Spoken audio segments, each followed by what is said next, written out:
under Zach Barrett, who has been there now for double-digit seasons. We're also going to keep an eye on some other games tonight on the Bennington State Bank scoreboard. Of course, our friends from Salina, the Salina Central Mustangs, they come into tonight. They're 8-2. They are on the road to take on the Hayes Indians. A tall task tonight. Salina Central comes in with a high-octane offense, and Hayes comes in with that very, very good defense. The only loss this year so far for the Hayes Indians was to the Manhattan Indians in Class 6A. Manhattan hasn't had a close game so far yet this year. They are very good. That will be a game we'll keep an eye on. Also, Rock Creek tonight. They're 9-1. Their only loss was to southeast of Saline. They host Andale. 10-0 Andale at Rock Creek. We'll keep an eye on that. Also in the 3A bracket, two teams we are very familiar with. Cheney. They are at Clay Center tonight. Cheney 8-2, Clay Center at 7-3. We'll keep an eye on that one as well. Russ, right before kickoff here, a sectional playoff game. You're in the round of 8, trying to make the round of Final Four. What are your new image audio keys to success tonight for southeast of Saline? You got to win the line of scrimmage. I think if you win the front, in between the hashes, be tough. This Hoisington team we know will come out and run the football. It's a lot of smoke and mirrors, a lot of options, motions, but they're running the football. I mean, they don't throw the football very much. So I think you got to win. You got to win the line of scrimmage and defense and offense and control the football. Get a turnover or two. Wyatt Boyd ready to kick it off. Southeast of Saline wearing their purple tops, white pants, purple helmet. Hoisington in their all-white kits tonight. A little bit of red accents with their jersey number on the side of those helmets. You can view this game on SalinaPost.com, courtesy of our friends at Kelly Kitchener's Insurance Agency. They're your local shelter insurance agent. Hoisington takes the ball at the 19-yard line up to the 25, now the 26, and then brought down there. We will see this Hoisington flex-bone offense right out of the gate. Tony Moore is their quarterback.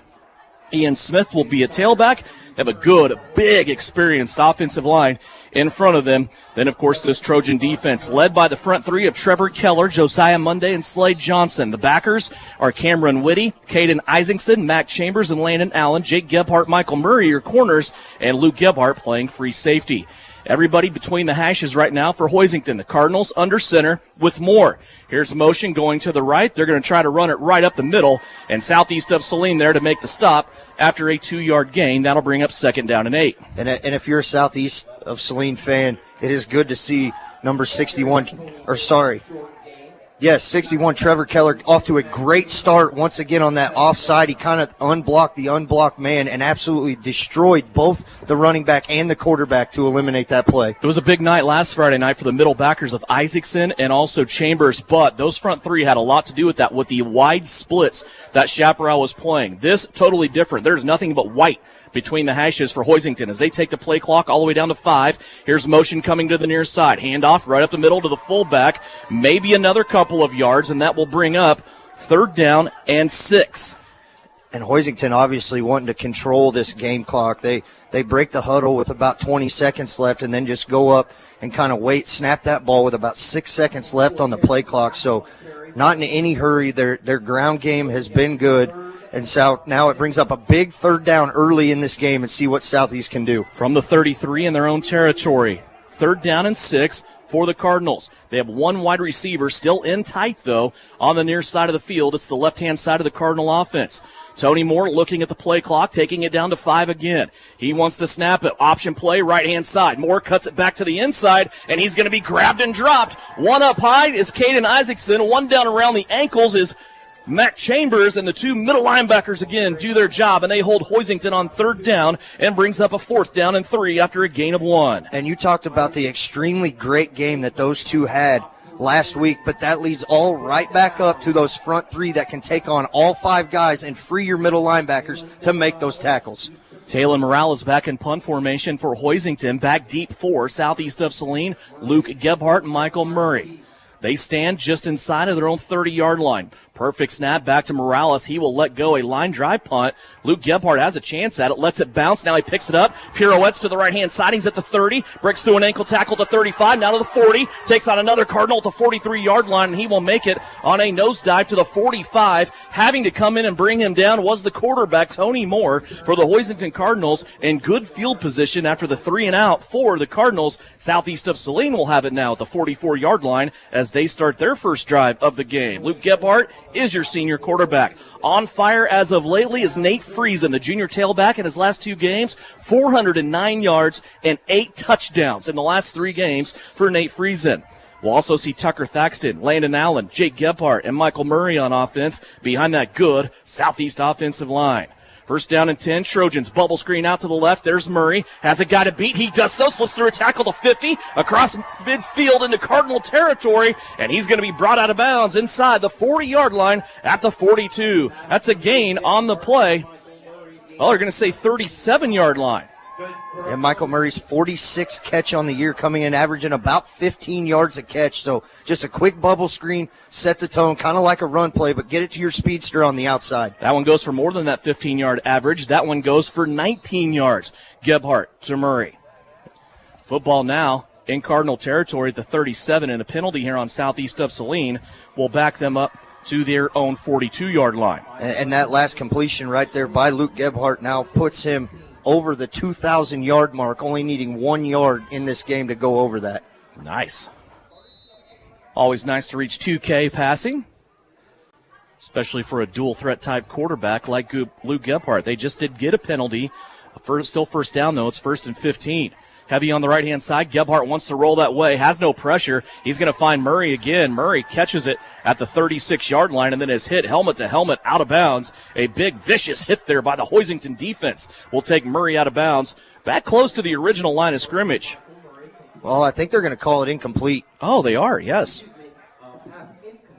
Okay, so that one incomplete. Murray must have not been able to hang on to that. Your offensive line, Wade Rutherford, Caden Isaacson, Nathan Weller back at center, Matt Chambers, Trevor Keller. Gebhart wants to roll out again, this one off the fingertips of Landon Allen out of the backfield. Now 3rd and 15 as 2 incomplete passes have put Southeast behind the chains here along with that penalty. And now we've seen 3 plays run by Southeast of Saline, all of them quick within 1 to 2 yards of the line of scrimmage. It's almost like it's getting set up. You're in that spot on the field. We know that Southeast of Saline does not punt the football, so they don't need to get a first down right here. Just get a chunk back to set you up in good position. From the 42, 3rd down and 15.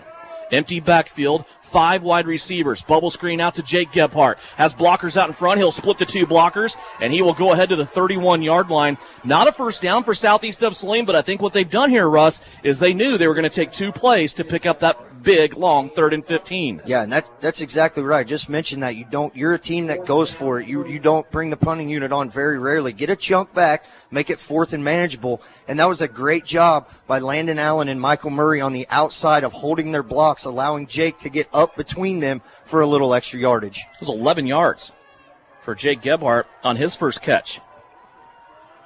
4th and about 4. Gebhart now rolling out to the left. Luke looking, has Michael Murray, puts one up top for him, and Murray is going to bring it down at the 20-yard line before he tiptoes out of bounds. It's a gain for Michael Murray of 11. And the only pass plays they've ran have been, like I said, within 5 yards of the line of scrimmage. The secondary for Hoisington, they don't defend the pass, it looks like, very well, but if you don't pass a lot yourself, it's hard to defend it. From the 20, 1st down and 10. Here's Friesen for the first time. He goes right through the middle on a delay call, and he will get just a little over 5 yards as he moves the football into the Can-Equip red zone for the first time. Nate Friesen has been on fire as of lately. He has been scoring touchdowns by the handful, and so far this year, he is maybe going to get 1,000 yards rushing, and that's been a long time since a running back from southeast of Saline has done that.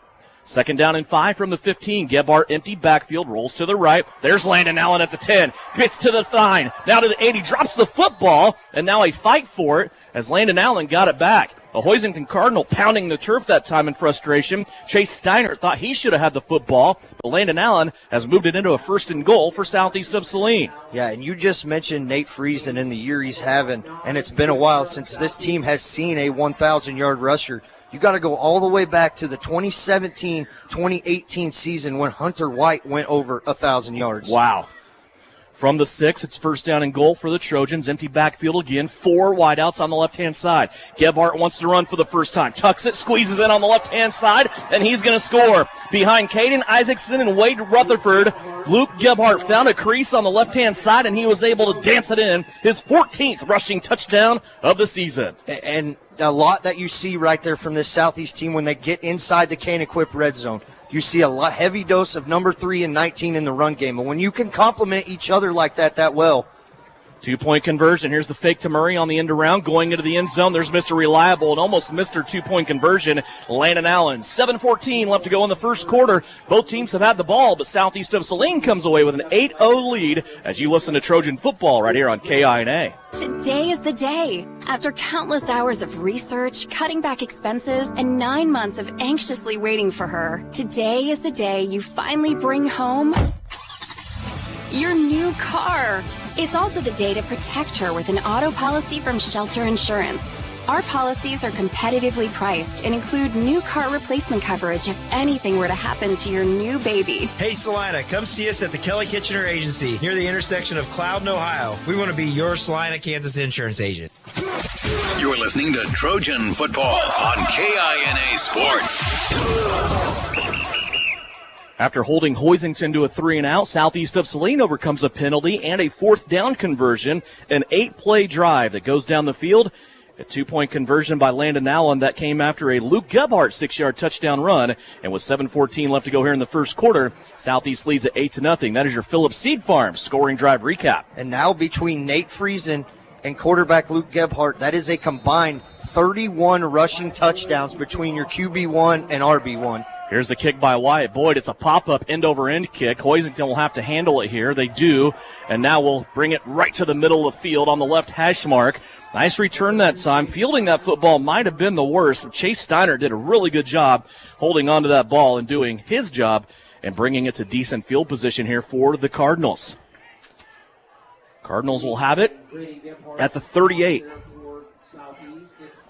Boy, it's always important to strike first and to score. I know that, but Southeast, it was really important for Mitch Gebhart to get a good start in this game and score the first points. Yeah, and you stop them on a 3-and-out and then drive right down the field in 8 plays. You can't ask for a much better start. Tight formation here for the Cards. Moore under center again. He's going to turn, hand it off as he backed up, looking like he may want to pass, but he's going to sneak it in the belly that time of Taryn Kraft. Kraft, with his second carry of the game, piles ahead for 2 yards. He has 2 carries now for 4. And you come in, if you're Hoisington, you come into this team run heavy. I mean, it's 90%, maybe more of the run.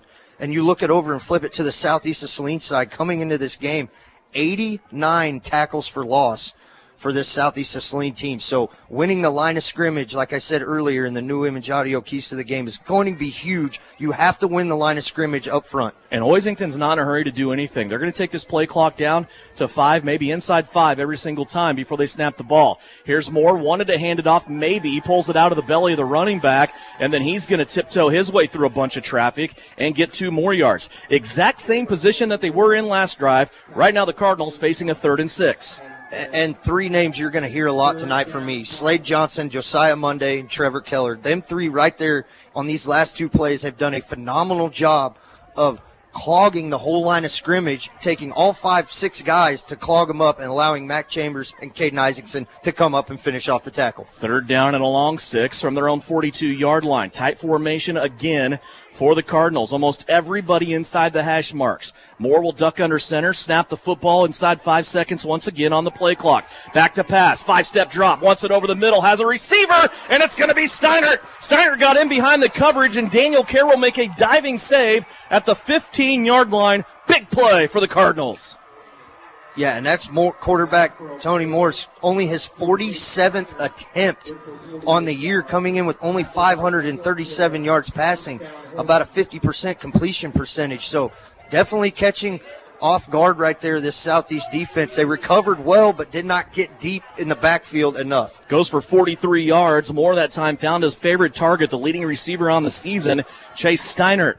Now at the 15-yard line, 1st down and 10 for the Cardinals. They will put 2 receivers, 1 on each side this time, still in that flex bone formation. Here comes a back in motion. It's Kraft. He'll take the pitch and be wrecked out of bounds after a gain of about 4. Yeah, and Slade Johnson did a great job right there of getting through the line and forcing them almost like a 12th defender in that sideline on the near side of the field for allowing a short gain. Read really, really well. Real impressed on these first 2 drives with this run defense of Southeast. At the 10, they're going to give Kraft 5 on that carry, so it'll be 2nd down and about 5. Hoisington huddling up. Now bringing that big offensive line to the 10-yard line. Taryn Kraft is the lone set back with two wing backs, one of them now in motion to the right-hand side. They hand it off to Kraft, inside, breaks a tackle, diving for the end zone, and he'll be brought down at the 1 by Cameron Whitty. Boy, he squirted through there in a hurry. Yeah, that was a great-looking off-trap play right there, off a left guard. Ran all the way over to the right, came back to the left, and just a hole open right at the right point, and a great play call and great execution by Hoisington. So first down for the Cardinals. They have first down and goal now from the 1-yard line. 8-0 southeast of Saline. 4:14 left to go here in the first quarter. Now a receiver going way out wide. That's the widest split we've seen from a wide out yet here in this game for the Cardinal offense. Kraft in the backfield. They go to Kraft. He wants it off the right-hand side, and he will get in for the first touchdown of the game for the Hoisington Cardinals. It is Taryn Kraft on his 5th carry of the night. Yeah, and it was all set up by that third down and long pass play that Tony Moore had, and it was a great pass. You know, for a guy who doesn't throw the ball very much, you know, that was a great-looking pass, great route, great drive executed by Hoisington after their first drive stalls, as Hoisington now comes on for the extra point attempt. They will try to kick it for the extra point. The placement is down, snap was good, and the kick is good as well. As Hoisington now, they have scored and pulled within 1. 3:58 left to go here first quarter. 8-7 southeast of Saline, leading it by a single digit. Trojan football right here on KINA. It is third down and 8 for the Trojans. They really need to make the right call here. During the football game, it's crucial to make the right call. And in real estate, one call can bring a positive outcome from your real estate experience. Whether you're looking for rural property, upsizing to make room for the family, downsizing, or acquiring investment property, call Winnell Garrettson at SalinaHomes.com. What a call! Touchdown, Trojans! Buy or sell, call Winnell.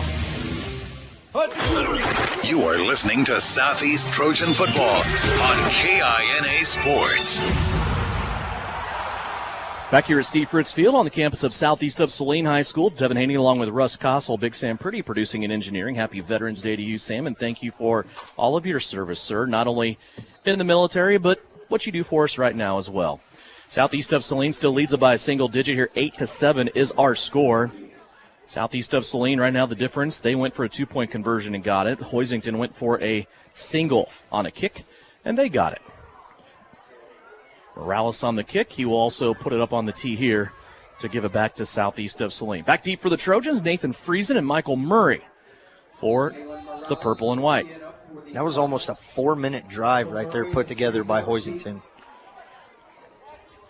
And as you said, that 43-yard pass play on 3rd and about 7, yep. Key. Taylor Morales ready to go here. His kick team also looks like they're ready to go as they kick it off for the first time.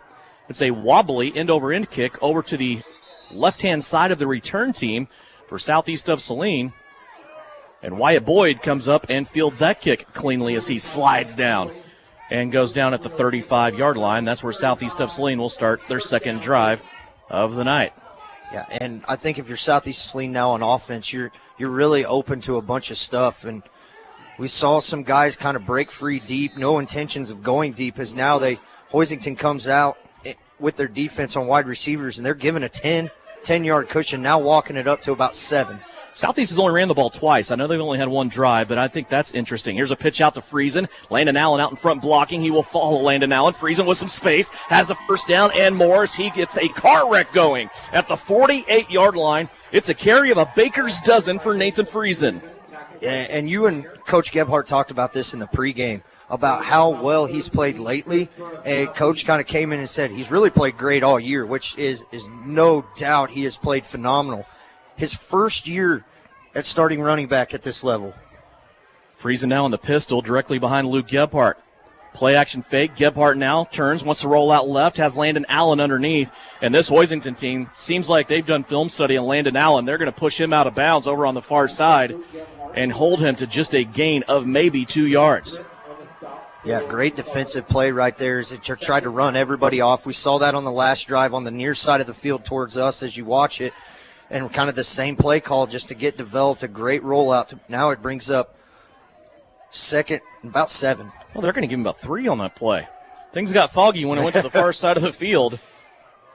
Landon Allen getting 3 on that play, so good effort there. Here's Friesen again, coming back to the right-hand side, cuts it back on a safety, and was able to get almost to the first down marker. That was Michael Murray on the jet sweep coming in around, and he's going to put the nose of the football right up against the sticks for a 3rd and inches. And that was a great job by the offensive line, kind of sliding down, taking the block. One guy pulled, couldn't tell which number it was, did a great job springing him up. Michael Murray beat one guy, allowing him to go up to now bring up 3rd and inches. 3rd down and about a yard, we'll call it, at the Hoisington 43-yard line.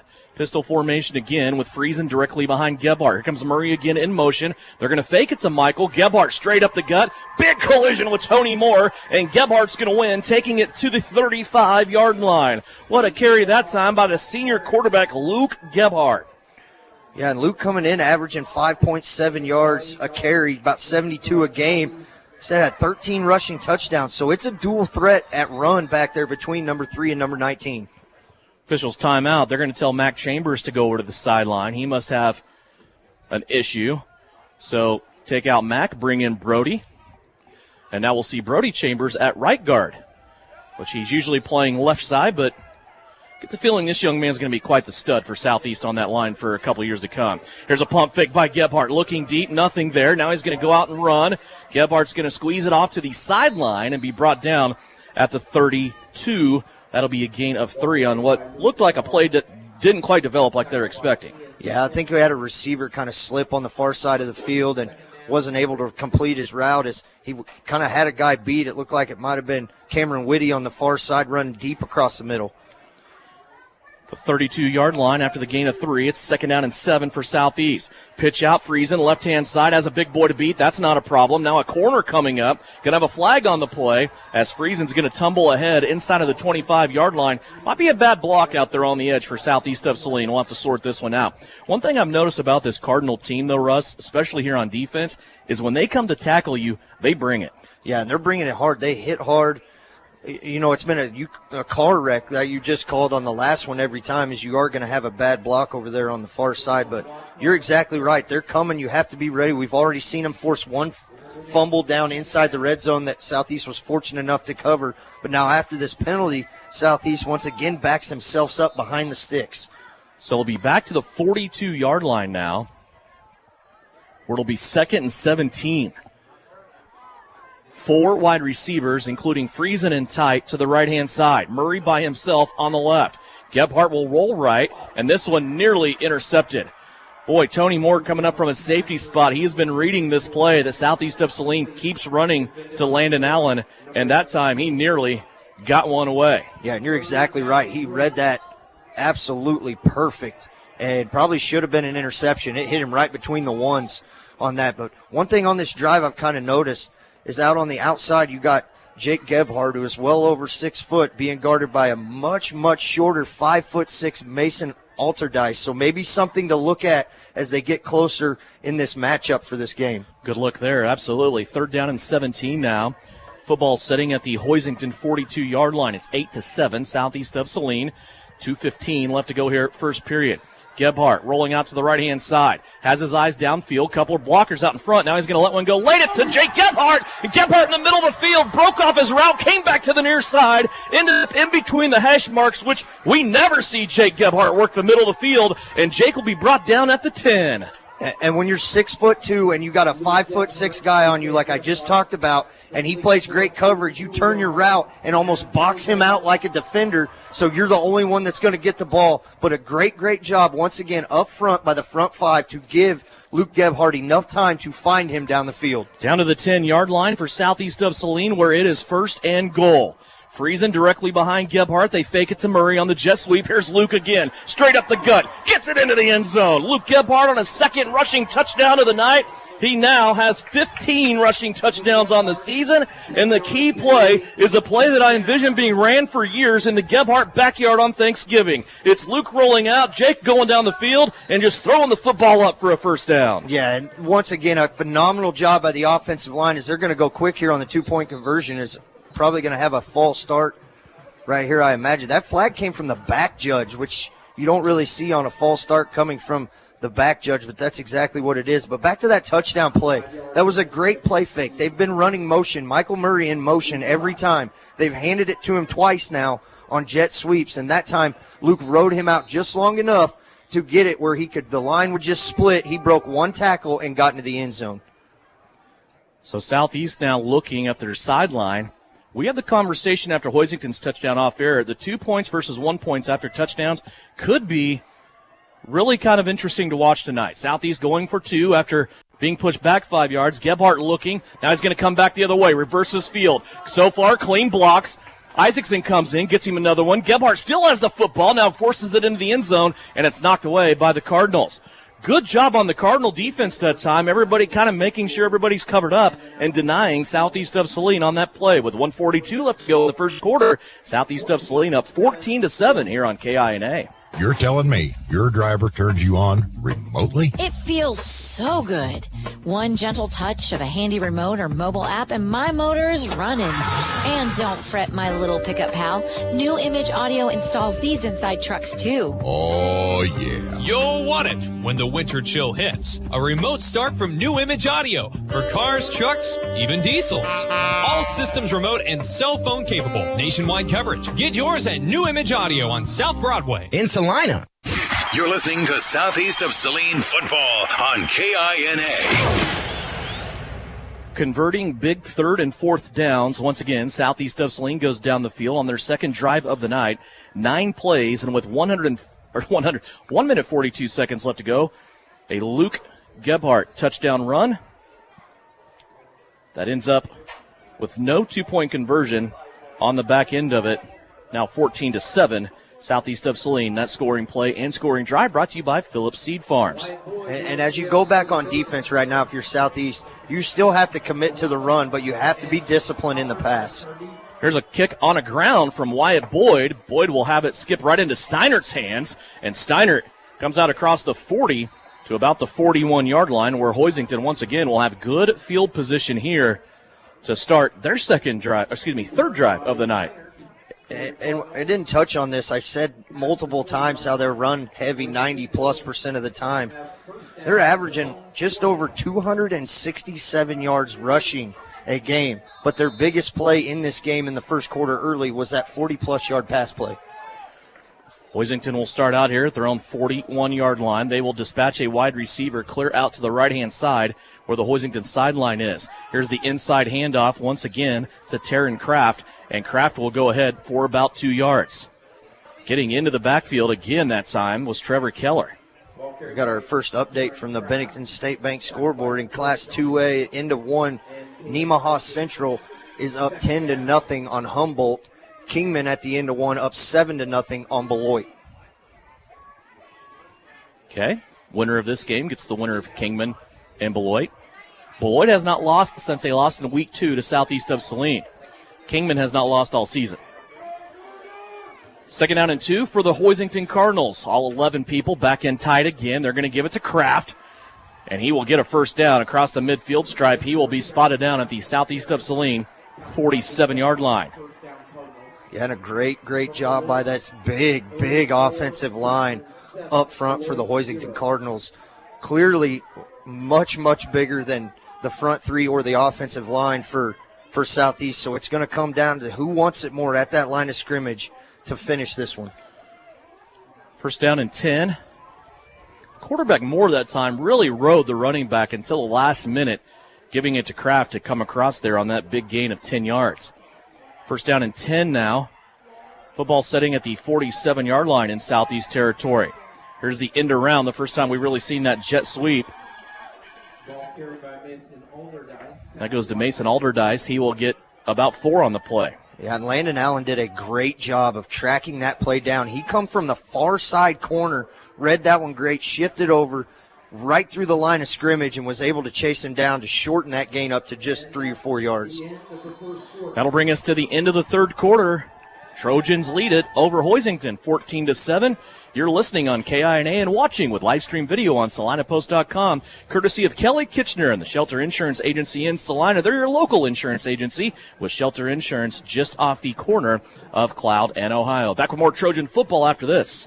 Whether on the field, court, or in the operating room, experience matters. A coach loves an experienced team just like a patient values an experienced doctor. Saline Ortho has ABOS board-certified physicians with over 40 years of orthopedic service. If you need help staying active or just want to discuss options regarding the newest techniques and services and specialties that Saline Ortho provides, see one of our trusted physicians or visit salinaortho.com. Saline Ortho, your voice, your choice, past, present, and future.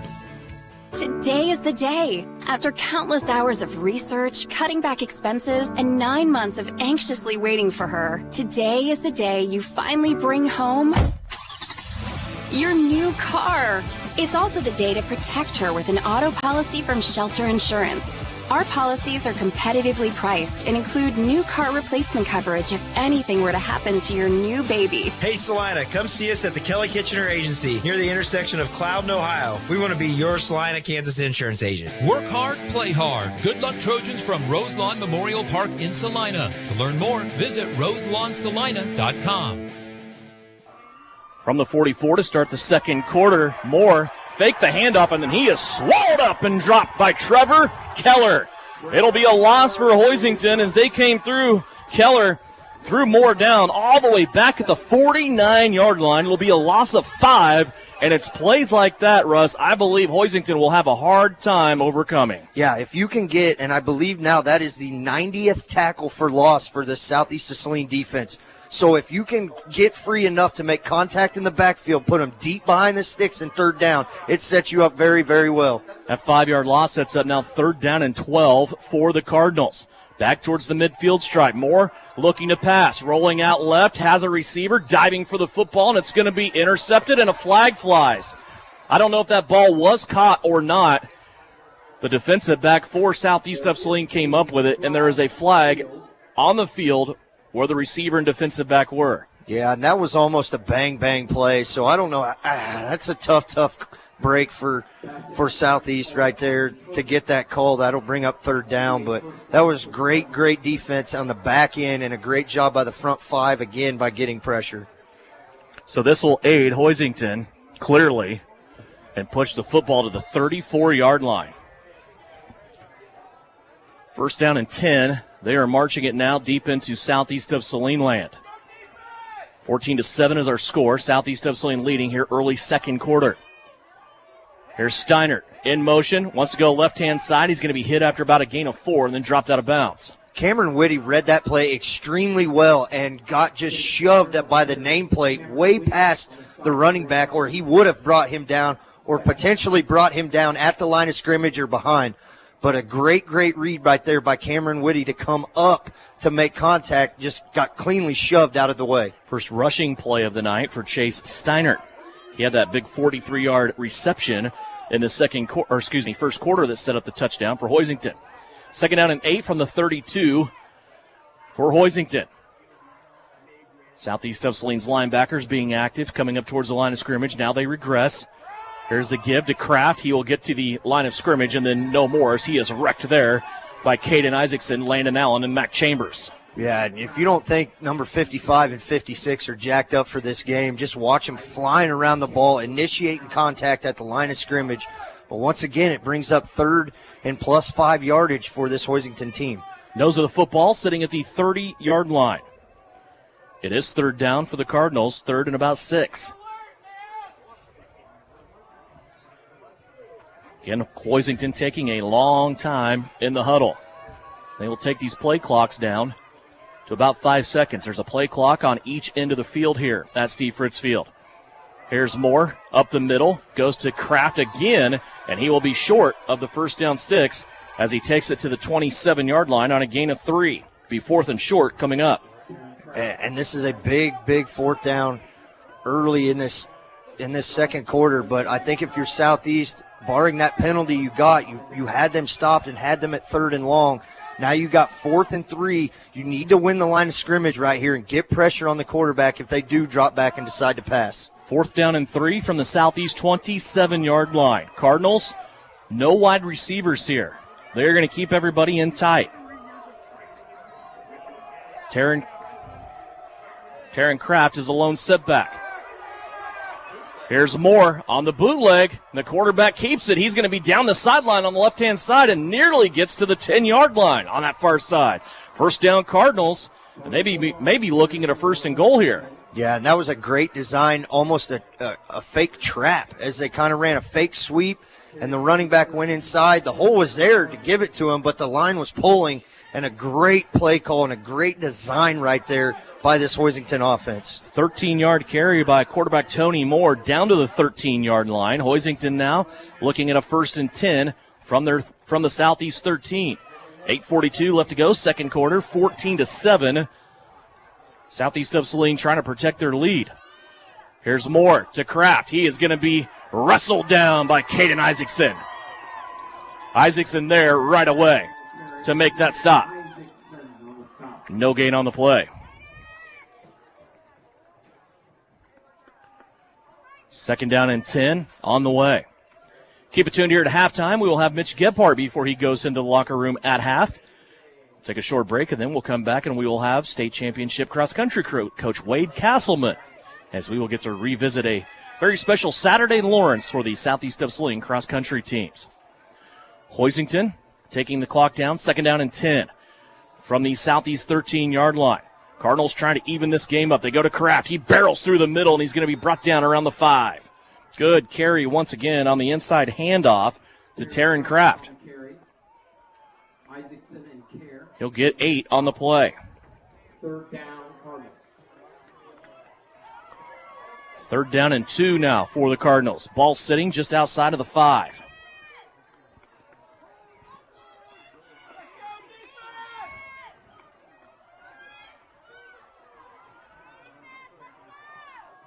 Kraft lines up directly behind Tony Moore for a 3rd and 2.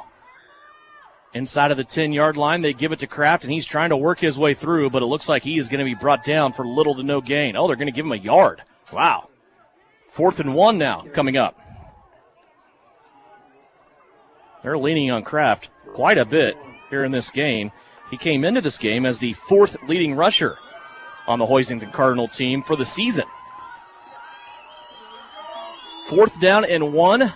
Football setting at the 4 for the Hoisington Cardinals. Southeast of Saline's defense being challenged here inside of the 5-yard line. 4th and 1 for the Cards.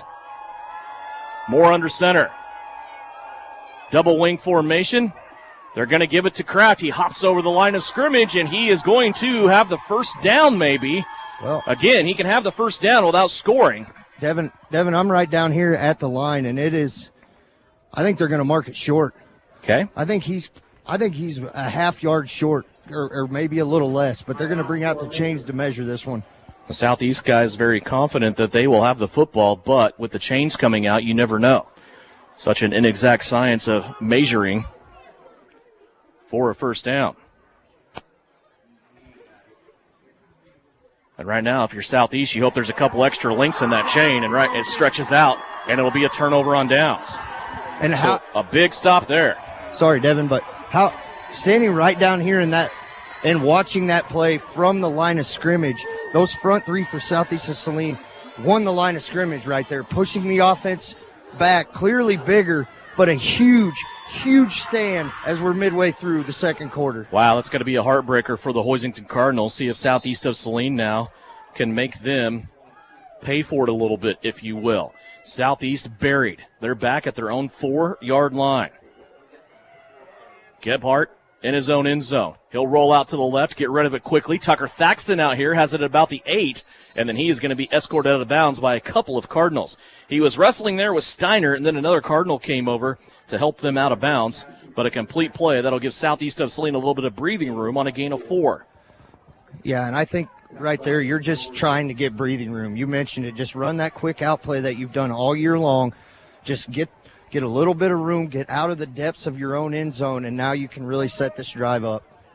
Andale leads Rock Creek 14-0. Update on that score there. Clay Center also leads Cheney 10-0.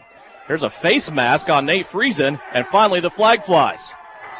Friesen got out to the 15-yard line, had his head jerked. Actually, excuse me, that's Michael Murray again. Well, they keep messing me up on these end rounds here. Murray had his face mask nudged over to his left shoulder. That'll be a personal foul against Hoisington. Yeah, and that was set up great. He had plenty of blocking out here. He just cut one step back into the middle, and the defender came off just at the right time, maybe just a little late, obviously, to get his hand up and into the face mask area. Big play there as the football now moved out to the 30-yard line. Again, remember, this started back at the 4. First down and 10, Southeast. Pitch out, Friesen this time, I'm sure of it. Breaks a tackle in the backfield, now leaps ahead for a gain of 9.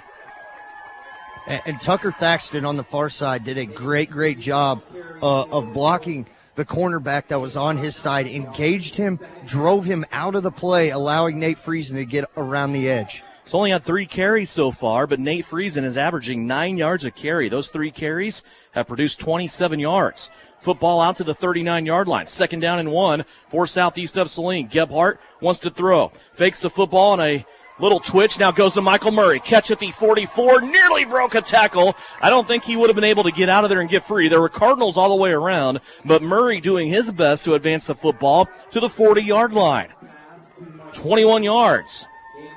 And a great rollout, like we've seen it all year. Luke looks just as comfortable rolling out to his offside as he does the right side, and a great job once again.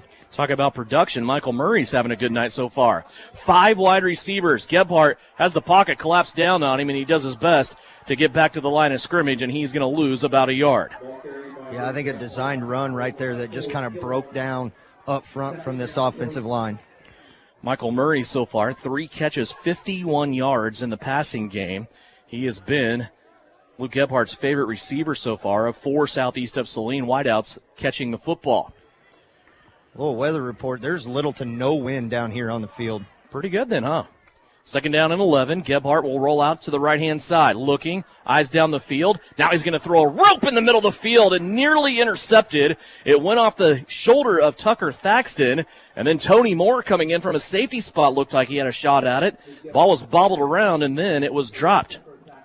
And that's 2 now that Tony Moore should have had his interceptions. Maybe that one a little more difficult than the one earlier in the first quarter, but now you're set up deep in third down territory here. Big full moon, too, as we look off to our left from the home stands. You said third down and 11. You said pretty nice. No, it's still cold down here. Third down and 11 here for Southeast of Saline. They are at the Hoisington 42-yard line.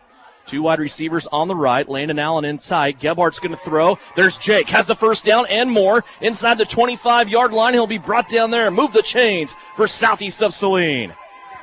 And that's something the Southeast team has been good on all year, is their efficiency on 3rd and 4th down. We see it, like you talk about it all the time. They don't punt the football.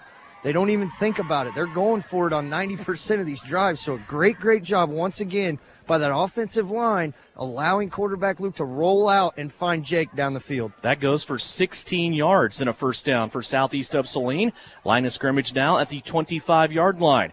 Here's the end around. Michael Murray has it in his hands again. He cuts back on a Cardinal inside the 20 and brought down at the 15. 10 yards for Michael Murray in the rushing game. Now he has 3 carries for 19 yards. And that was a great block by Landon Allen. He knocked one guy out of the way, went and found another one, took him down, and went and found a 3rd guy down the field. 4:12 left to go. Southeast of Saline in the Caniquip red zone. Pitch out right to Nathan Friesen. Key block by Landon Allen. Friesen trying to do something with it. Has 5, 6, 7, now 8 yards on the right-hand side. Down to the 7. But Nate Friesen again with a big first down pickup to bring up 2nd and short. Key possession here for Southeast of Saline. They're trying to extend on this 7-point lead with 3:43 left to go. Here's the give right up the middle. Actually, excuse me, that's a keeper by Gebhart. And they'll bring up 3rd down and short after no gain on the play.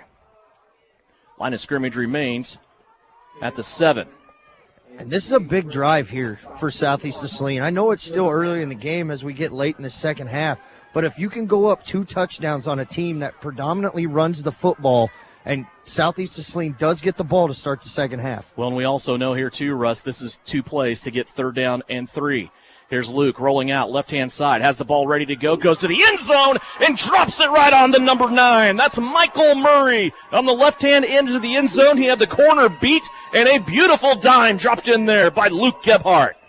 And the most excited person on this sideline right there after that play, maybe the most animated I've seen head coach Mitch Gebhart on a touchdown play this year. But an excellent route by Michael Murray. Set that up perfectly, running his defender to the inside. 2-point conversion coming up. Friesen looking to the right-hand side. Has to take on a couple of Cardinals, and he's going to win that battle. What a play by Nate Friesen. He went physical on that play. Ends up getting the 2-point conversion, and with 3:06 left to go, Southeast of Saline has established a 22-7 lead. Back with more Trojan football after this on KINA. The Bennington State Bank proudly supports local sports and wants each student to know that their hard work and talent is noticed and appreciated. At Bennington State Bank, they care about local communities and are committed to fostering long-term relationships through the delivery of excellent customer service, integrity, and fairness. From helping local businesses acquire relief loans to supporting community youth and nonprofits to helping you purchase your dream home or invest in your future, Bennington State Bank is here to help. Give them a call to experience exceptional banking with hometown service. Bennington State Bank. At Hometown Bank. Member FDIC. You're listening to Trojan football on KINA Sports. Back here at Steve Fritz Field on the campus of Southeast of Saline High School. A big statement drive there for Southeast of Saline.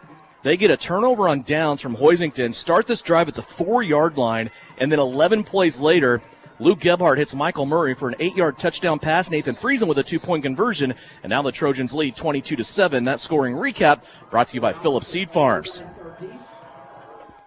Wyatt Boyd on the line drive laser on the kickoff here. Hoisington will have to cover it up, and they will do so at the 26-yard line. This is one of the worst starting spots for Hoisington so far in regards to field position. They will start out here at their own 26 with 3:05 left to go. Each team has all timeouts remaining, all three. And I think if you take note of that on that kickoff, because this will be the worst starting field position that this Hoisington team has had, and no return able to be set up. First down and 10. Here comes Hoisington. Moore running the option. He'll keep it, put his head down, and he will get to about the 31-yard line. And, boy, that was a hard-earned gain of 4 yards that time by Tony Moore. Yeah, and that misdirection on that play was read extremely well, much better than the misdirection on the last drive. Maybe some adjustments made on this defense by the coaching staff. Cameron Whitty key on that play for Southeast of Saline's defense. Second down and 6 coming up here for the Cardinals. 31-yard line in their own side of the 50.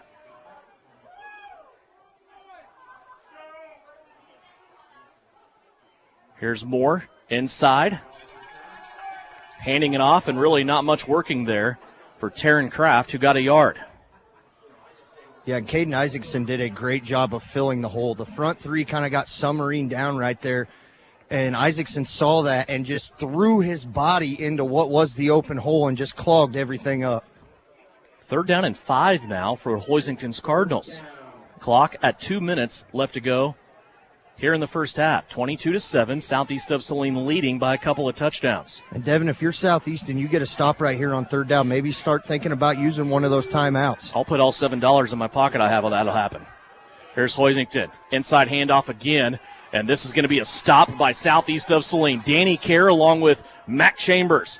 Kerr up high, Chambers down low, and it's a 4th down and 3 coming up here for Hoisington. Run that time by Mason Alderdice, only produced 2 yards. And there is Southeast of Saline calling that timeout as Mitch Gebhart, looking so sporty in a stocking hat, comes out on the field to call it. This will leave 90 seconds on the clock for Southeast of Saline, or if Hoisington may elect to go for it on this play, they're facing a 4th down and 3 at their own 35. And I think right there, Mitch Gebhart was kind of by the official waiting to see what Hoisington was going to do.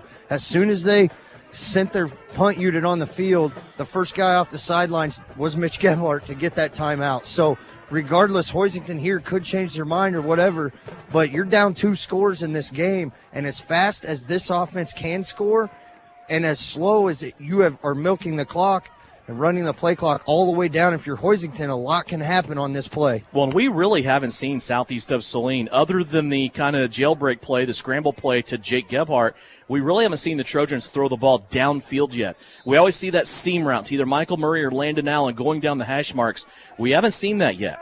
Here's Taylon Morales back to punt for Hoisington. It's Murray and Luke Gebhart back deep. And Hoisington is going to have to burn a timeout here. Well, and I don't know how they got that timeout, because they ran a defender, or ran a guy that number 14 on the far side of the field was not out there on that play. He came running across the official's face as the ball was being snapped. So very, very fortunate right there if you're Hoisington to get that timeout. You know who I'm going to talk to at halftime? First of all, I know you're going to talk to Mitch Gebhart before he goes to the locker room at halftime. Then you know who I'm going to talk to? I don't know, probably one of the best cross-country coaches in the state. That's right. Coach Castleman will join us. He's standing right out here down by the steps as well, just waiting to get his time to talk to you. That's right, yeah. He has had now 2 different cross-country squads rattle off 3 state championships in a row, back to back to back. We'll talk about that coming up at the half. Here's the snap back. Hoisington will punt. Luke Gebhart underneath it. And it's going to go off of Jake Gebhart, who was coming back to block, and then Michael Murray has his antennas up. He's going to be very alert and be able to get that football for southeast of Saline. So southeast, not bad field position here. They will start out at their own 23-yard line with 2 timeouts remaining and 1:22 on the clock. And I think even with 2 timeouts, your playbook still here is wide open, because at any moment, Nate Friesen, Michael Murray, even Luke Gebhart, Landon Allen, any of these guys can break out and hit a big run. So from I said 23, it's the 32, actually. Apologize. I think even earlier I said it was the third quarter when it was at the end of the first. First down and 10 for Southeast. 2 wide receivers on the left-hand side from the 32. Gebhart wants to roll out to the right. Has Jake, breaks off his route. And Luke was expecting him to go deep. Jake was kind of running and out towards the sticks and then went upfield. Luke was looking for him to keep that route going on the fly, but Jake already broke it off at about the 50. Yeah, but that's okay. Throw that one away knowing, don't take a sack. Throw it. If you misread, make sure the ball's out of bounds. Something I noticed on that play, on these rollouts, and maybe it's been on the last few, this defensive line is just going lateral with them, not really trying to get any pressure. 2 receivers now to the right. Luke will run that way again. Here's a throwback to Friesen. Friesen has a couple of guys to beat here. He gets by one, now stumbles through another. He'll have the first down up across the 40-yard line to about the 46. It's a gain of 14 for Southeast, and Luke Gebhart to Nate Friesen. Yeah, and they're not going to use a timeout here. Going quick, getting the play in. First catch of the night for Friesen. He's the 5th Trojan to catch a pass. Empty backfield again for Gebhart. He's rolling to the right, little pump fake. Now he's going to swallow it and take it to the right-hand side, try to run it out of bounds and stop the clock. He does, just after he coasted across the 50. And that was a real heads-up play by Luke Gebhart right there, knowing pump fake, pump fake, pump fake. Okay, I can get yardage, but I need to get out of bounds to stop the clock to save these 2 timeouts. 6 carries, 31 yards so far for Luke Gebhart as he went out of bounds on the far side. And the Chains have a little bit of problem. They're going to stand them back up and get ready to go again. 1 minute left to go. But that run out of bounds for Luke Gebhart will stop the clock. 2nd down and 5. Ball at the 49 in Cardinal territory. Luke this time wants to roll to the left, throws it to Michael Murray. Murray coming back to the middle of the field will get it to the 37. A gain of 12. Yeah, once again, going quick, trying to preserve these timeouts when you get a little farther down the field. 71 yards here in the first half for Murray. 4 wide receivers on the right-hand side. First down and 10. Luke wants to throw again, this time to Jake Gebhart. He's trying to get out of bounds to stop the clock. It's going to be a gain of 10, and Jake just gets out of bounds.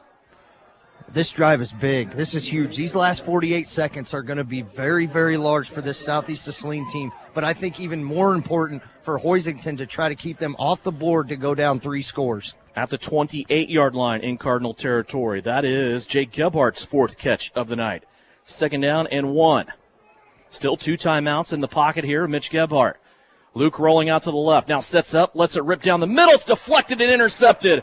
Oh, no. Deflected at the line of scrimmage, and Hoisington comes up with a turnover on 2nd down and 1 as southeast of Saline was at the 28-yard line.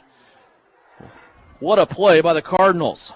Yeah, great job of finally getting hands up on the line of scrimmage, and their defensive linemen are tall. I bet not a one of them's under 6'1" at least, but now you have to revert back. You have to stop them and keep them out of the end zone. Hoisington still has, now they have 2 timeouts left with 40 seconds. So now it goes to Hoisington's side of the ball. Boy, that's tough.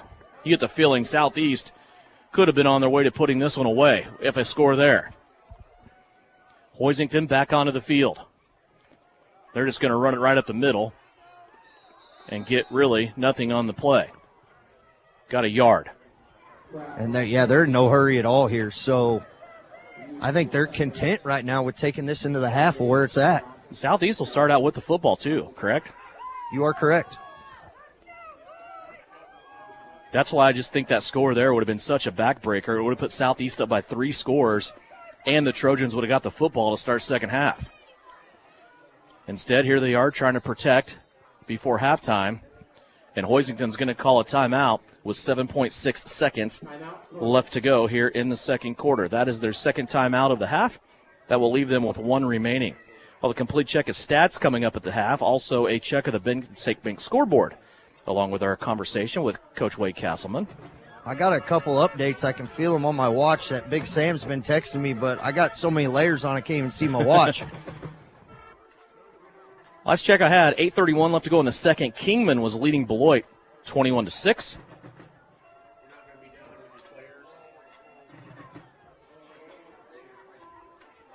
Nemaha Central leading Humboldt in the second, 16-6.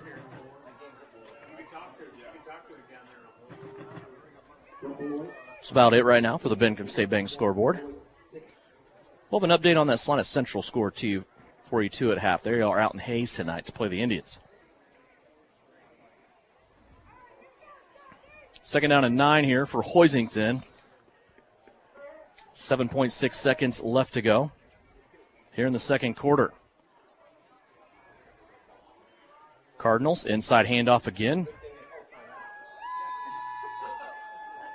And that will be the end of the half. That handoff on the inside went to Ian Smith, who came into the game as Hoisington's second leading rusher, and that is his first carry of the night. Ian Smith finishes the half with just 1 rush for 2 yards. And we are at halftime. 22-7 is our score. We are awaiting the arrival of head coach Mitch Gebhart as he's down on the field with Russ. Russ, take it away. Coach, 22-7 at the half. That drive comes up short by a tip ball. Really nothing you can do. Your overall thoughts so far on the first half? Well, I wish we had a different call on that last throw we had there. We put Luke in a bad spot there, and he made the right read, but they made a good play on it and tipped it. So I'll take that interception. I won't take very many of them, but I'll take that one. We should have kept sprinting out and throwing the ball there. Yeah, and your defense has been great up front, stopping the run on this run-heavy offense. Barring that one play getting behind, you have to be pleased with the way your front 5 have been playing so far. Yeah, absolutely. I think our defense is playing outstanding. I mean, they're a heck of a good football team, and I think our defense is playing outstanding, and obviously we're moving the ball on them too. So I think we played a pretty good first half against a really good football team. All right, Coach. Good luck second half. All right, thank you. Thank you very much. Mitch Gebhart on the field before he goes in for halftime. 22-7 is our score. We are at halftime. Thanks to Kickoff Auto and Truck Accessories. When we come back, Wade Castleman will join us here at the half. We'll talk Southeast Saline Cross Country here on KINA. Kickoff Auto and Truck Accessories. Everything to bling out your ride in one place, including top quality lift kits, wheels and tires, bumpers, Jeep accessories, fender flares, bed covers, bed liners, step bars, even custom painting. Kickoff Auto is the and soil dealer and has many synthetics and filters in stock. Visit Kickoff Auto on Facebook for specials, great ideas, and let them make your truck stick out in a crowd. Kickoff Auto and Truck Accessories, supporting the southeast of Saline Trojans. Today is the day. After countless hours of research, cutting back expenses, and 9 months of anxiously waiting for her, today is the day you finally bring home your new car. It's also the day to protect her with an auto policy from Shelter Insurance. Our policies are competitively priced and include new car replacement coverage if anything were to happen to your new baby. Hey, Salina, come see us at the Kelly Kitchener Agency near the intersection of Cloud and Ohio. We want to be your Salina, Kansas insurance agent. Can-Equip's annual Service Advantage preseason repair and optimization program is going on now. Get the best inspection pricing of the year as Can-Equip held 2021 inspection pricing. Extended parts warranties, special financing offers, and instant rebates may also apply. Schedule your equipment service today at Can-Equip in Salina. Terms and conditions apply. Can-Equip you. 1, 2, 3, 5. It's third down and 8 for the Trojans. They really need to make the right call here. During the football game, it's crucial to make the right call. And in real estate, one call can bring a positive outcome from your real estate experience. Whether you're looking for real property, upsizing to make room for the family, downsizing, or acquiring investment property, call Winnell Garrettson at SalinaHomes.com. What a call! Touchdown, Trojans! Buy or sell, call Winnell. This is the Trojan Halftime Report. Coming up, a first half recap, stats, interviews, and a look at other area games. Let's head back to the stadium for Trojan Halftime on KINA. Back here at Steve Fritz Field on the campus of Southeast of Saline High School, Devin Haney along with Southeast of Saline cross country coach Wade Castleman. And as we're talking, you're nice enough to come visit with us when you see a bunch of your kids out on the track right now being recognized. How's that make you feel, and just kind of thoughts going through your mind right now? You know, it's a great feeling to look down there and see those kids get the recognition that they well deserve. And you know, I wish all of them could have been there. We were missing 5 guys tonight that are on their way to South Dakota to run in a cross country meet on Sunday. Let's go back. It's been 3 weeks now since you guys have done that. So just timing-wise and things that are working out, we had a feeling that we would have a game here tonight. So you and I kind of agreed that we would catch up and make this appointment for tonight. Well, you get off the bus, you go to Lawrence, a familiar place to you where you've had some success. And just tell me about your day in general and how it started for you. Well, it started that Friday. The school did a wonderful job of sending us off. They had the drum line leading us through the school, and the cross-country kids were following them through the building, and just, you know, the kids sending us off on a positive note. And we got on the bus and then went up to Lawrence, ran the course on Friday evening, spent the night at a hotel there, and watched the Southeast Saline football team on TV. We just kind of took over the lobby there. But, nice. Yeah, it was great. But, you know, the kids they just went out there and did a great job. The atmosphere is just phenomenal there at Lawrence, and we had a really good fan base come and support us that day. Let's start out first with the ladies, as we usually do. Your girls get a championship. It's their 3rd in a row. We'll talk about that here in a little bit. But when I looked at the standings, when you sent them to me on Sunday morning, this wasn't even close. I mean, you're over Cheney by 44 points. Cheney and Wichita Trinity were close for 2nd and 3rd, but you guys ran away with the gold. They really did. They ran really well, and, you know, we had a lot, as I was looking at times and stuff the last couple of weeks from what we ran there, we had a lot of season best times, and that's a very challenging course. Yeah. And, you know, the kids, you know, when they first see that course, they're like, oh my gosh, this course is so hard. But I think their adrenaline just gets going, and, you know, they want to strive to be successful, and they just went out there and left it all out there on the course that day. What led you to the gold were 3 runners in the top 10. Tell me about some individual performances. You know, Abby Comerford did a great job leading us that day, and Ashley ended up being a 3-time All-State runner in her high school career, which is a wonderful feat. And then our freshman Brecken Alderson did a great job as well, along with Brooklyn Adams, Brenda Felzine, and Savannah Sutton. You know, it's just a wonderful group of girls, and you know, I'm very blessed to have great athletes to work with. So now you look at the boys' side. You knew Wichita Trinity, the defending champions, would be a big hill to climb for you, so to speak, and you guys hung with them. Settled for silver, though. 35-58 was the score. But then when I look between second and third, again, there's that huge gap. It's almost 100 points between second and third. There were clearly two really, really, really good teams that were head and shoulders above everybody else. Yeah, and we did. We knew going in that, we were going to have to run really, really well, which I can't fault our kids. We had, just like the girls, the guys, we had a lot of season best, personal best times. And Wichita Trinity is just a very good, well-coached team and very good kids. And, they worked hard for it, and not to take anything away from our kids, they just were the better team that day. You had 2 boys in the top 10, but you also had 4 runners in the top 15. Tell me about some individuals. Yeah, we were led by Damian Jackson, he's a 4-time All-State runner. Just has always competed very well at the state meet level for us. Levi Allen was our number 2 runner, and then the Walker brothers, Braden and Caden.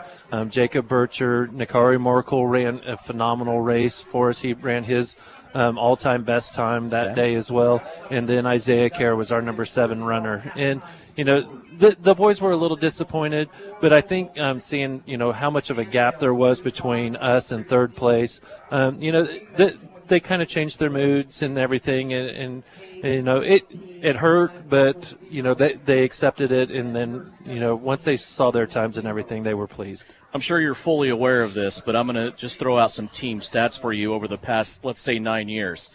Your boys now have back-to-back second-place finishes at state.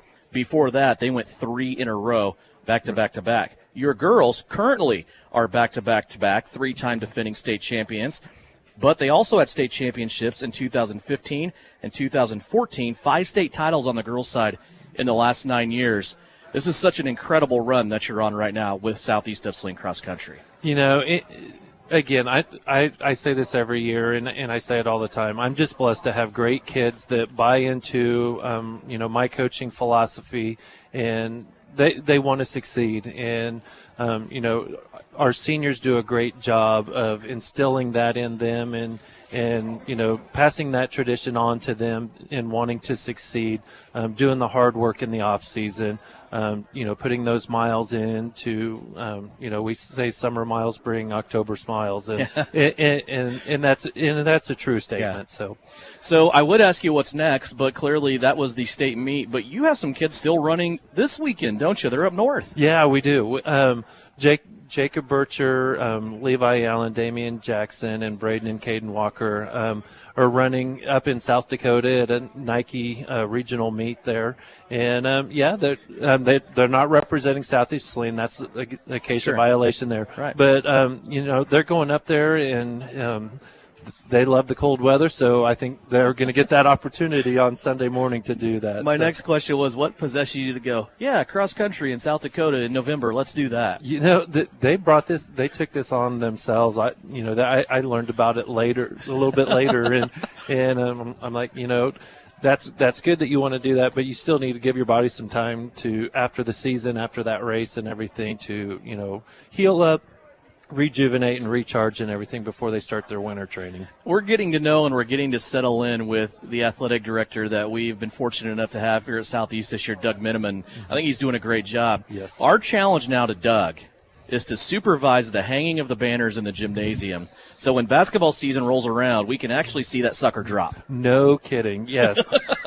We definitely want to make sure that falls correctly this time.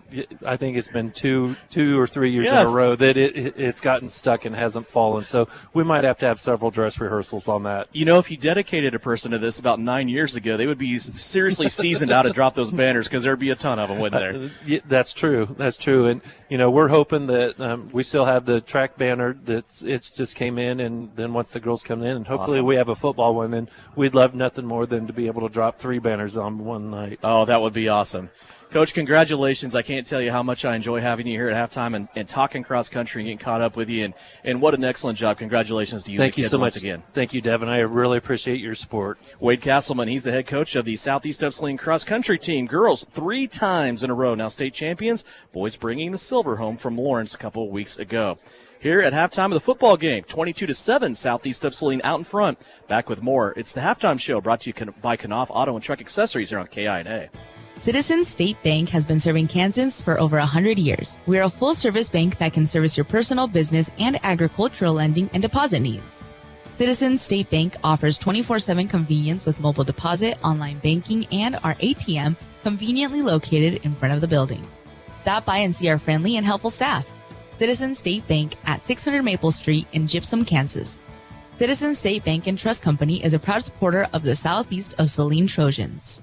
The Southeast of Saline School District has a long-standing reputation for excellence. This excellence in public education has been a source of great pride and one of the factors contributing to the quality of life in our community. The Southeast of Saline Education Foundation works in partnership with the USD 306 School District and the community that it serves to maximize student potential, thereby creating a lasting legacy, not only for our children, but for our community. The Southeast of Saline Education Foundation salutes the Trojans sports program. Troublesome car repair and everyone has told you it cannot be fixed or it's way too expensive? Try McKim Auto Service in Gypsum, Kansas.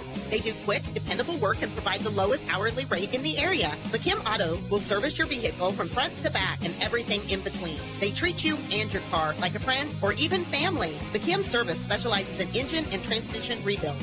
701 Maple, Gypsum, Kansas. Wouldn't trust anyone else with my family car. So, if your repair seems grim, remember McKim. Give them a call today to make your appointment. When does normal acute pain become abnormal chronic pain? Chronic pain can be one of two types, nociceptive and neuropathic. Each type differs based on what causes it, what it feels like, and what treatments may relieve it. Neuropathic pain can often be managed by a therapy called neurostimulation or spinal cord stimulation. If you suffer from chronic pain, ask your primary care physician for a referral to the Saline Pain Clinic. Our pain specialist will discuss the right options to manage your pain. Online at SalinePainClinic.org. You are listening to Southeast Trojan Football on KINA Sports. Welcome back to the campus of Southeast of Saline High School. We're at Steve Fritz Field, where Southeast of Saline in this 2A sectional football game leads the Hoisington Cardinals 22-7. And as we look around the state, especially in Class 2A, Russ Kossel will get us caught up on the Bennington State Bank scoreboard. Yeah, Devin, some interesting scores going on around the area. We got a bunch of them in Class 2A, got some other 3A ones that are kind of shocking. We'll start it off in 2A because that's where we're at. Sabetha up at halftime on Caney Valley, 26-0. Also in 2A, Nemaha Central, who's kind of been in the 1-2 battle in the rankings with Southeast of Saline. Humboldt just scored. Now Nemaha Central up 24-12. Another one in Class 2A who gets the winner of this game. The winner of this game meets the winner of Kingman and Beloit. Kingman starting to stretch that one out a little bit now, up in Beloit, 28-6. Class 3A, no surprise really here. Rock Creek's had a great year. Hasn't had a loss since they played here week 1. They ran into the buzzsaw that is Andale tonight, and at the half, Andale up big, 35-0. Another one in Class 3A, another team who also has not lost, I believe, since they have been here on the campus of Southeast Saline. That is the Clay Center Tigers. They're up 17-0 on Cheney at halftime, getting ready to start the third quarter. Another local game, Class 5A, Salina Central out at Hayes tonight. Hayes with that stymie defense, putting 2 touchdowns up on the board. Hayes up 14-0 over Salina Central. That's the games we have on the Bennington State Bank scoreboard right now. Devin, what say you? Well, I'm looking at the full moon. I'm also looking at the clock, and it looks like we are about ready to start second half action, but I think we have an additional 3 minutes. And we do, says my friend Jason. We will take a timeout here. Let's take a 90. We're back with third quarter action. Southeast of Saline leads it 22-7 here on KINA. The winter season may be here, but paintball fun is still waiting for you at Elite Sports. Elite Sports Paintball Complex, located 5 miles south of Salina, is open for special winter hours. Get the group together and visit Elite Sports on Saturdays and Sundays this winter from 11 until 4. Elite Sports features low-impact paintballs for the beginners or little ones, so everyone can have more fun. Visit them online at SalinaPaintballComplex.com. Elite Sports Paintball Complex, open and waiting for you this weekend. Whether you're in the stadium parking lot or your own backyard, the key to a great football party is the grill. The Appliance Center is here to help you grill like a pro this football season. We have a nice selection of Green Mountain Blazing or Smokin' Brothers pellet grills. And of course, if you need a refill of pellets, we have those as well. Nothing beats your team winning, but let the Appliance Center help you enjoy it a little more with a brand new pellet grill. Big or small football party, the Appliance Center has what you need in the big red and white building on Broadway.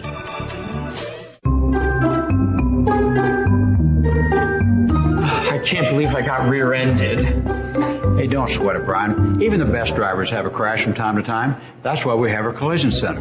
We're a direct repair facility, which means no long waits from your insurance company. Our factory-certified technicians can handle all makes and models in our fully equipped body shop.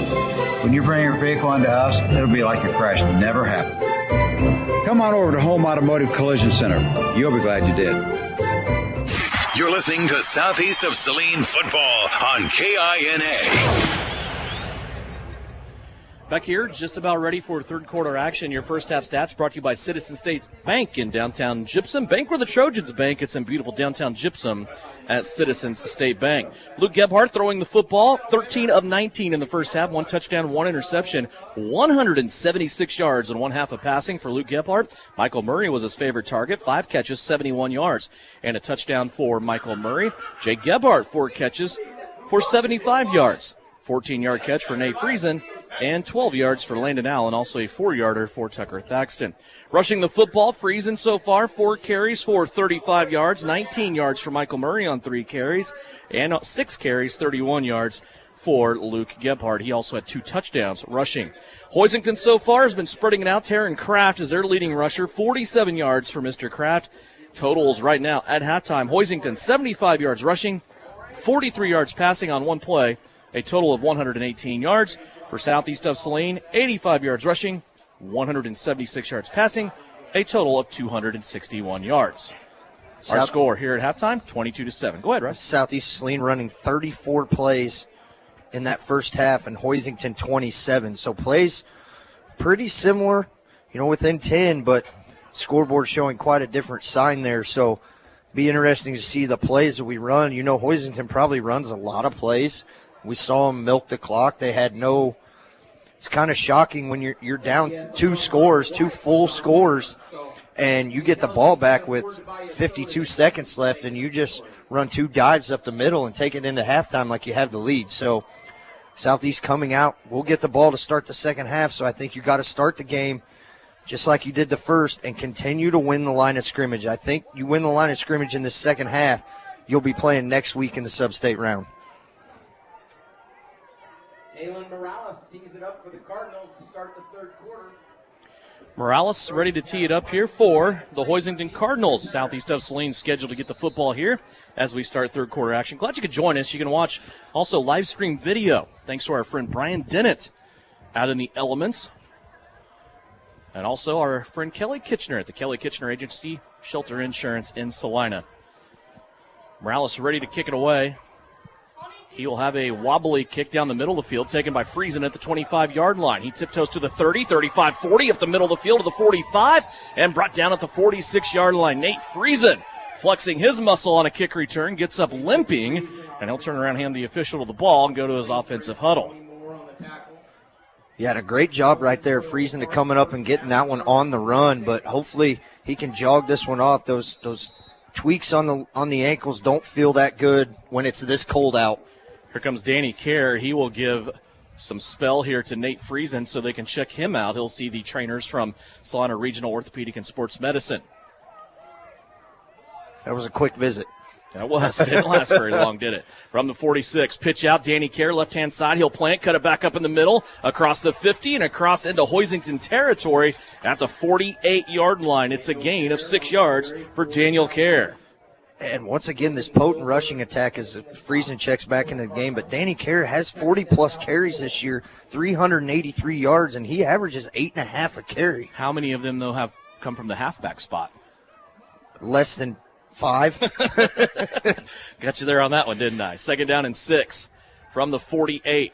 Gebhart rolling out. Luke putting it in the air. Has Michael Murray and just stretched him out a little too much. Murray was burning across 4 Cardinals in the backfield, defensive backfield that time. And Luke running fast himself. That might have had something to do with that ball carrying just a little too much. First pass play goes incomplete for Southeast here in the second half. And that play was set up greatly by all the play calls they ran in the first half. They did the exact same thing, run a guy out in the flats, and Murray put one move and had 6 yards on him and just unable to reel that one in. 3rd down and 4 now for Southeast of Saline. They fake the handoff to Friesen. Gebhart rolling out to the right again. Wanted to set up. Now he's going to stutter step and throw it to Tucker Thaxton, who had a football go through his hands at the 30-yard line. He was leaping up in the air. Would have been a heck of a catch by Tucker Thaxton, but the sophomore can't come up with it. And another incompletion, and that'll bring up now 4th down and 4 for Southeast of Saline here at midfield.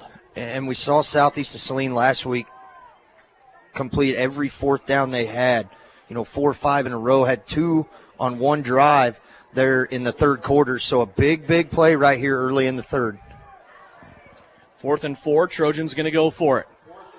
From the 48, Luke rolling out to the right. Wants to pass, goes between 2 Cardinals into Landon Allen, and is hot and high.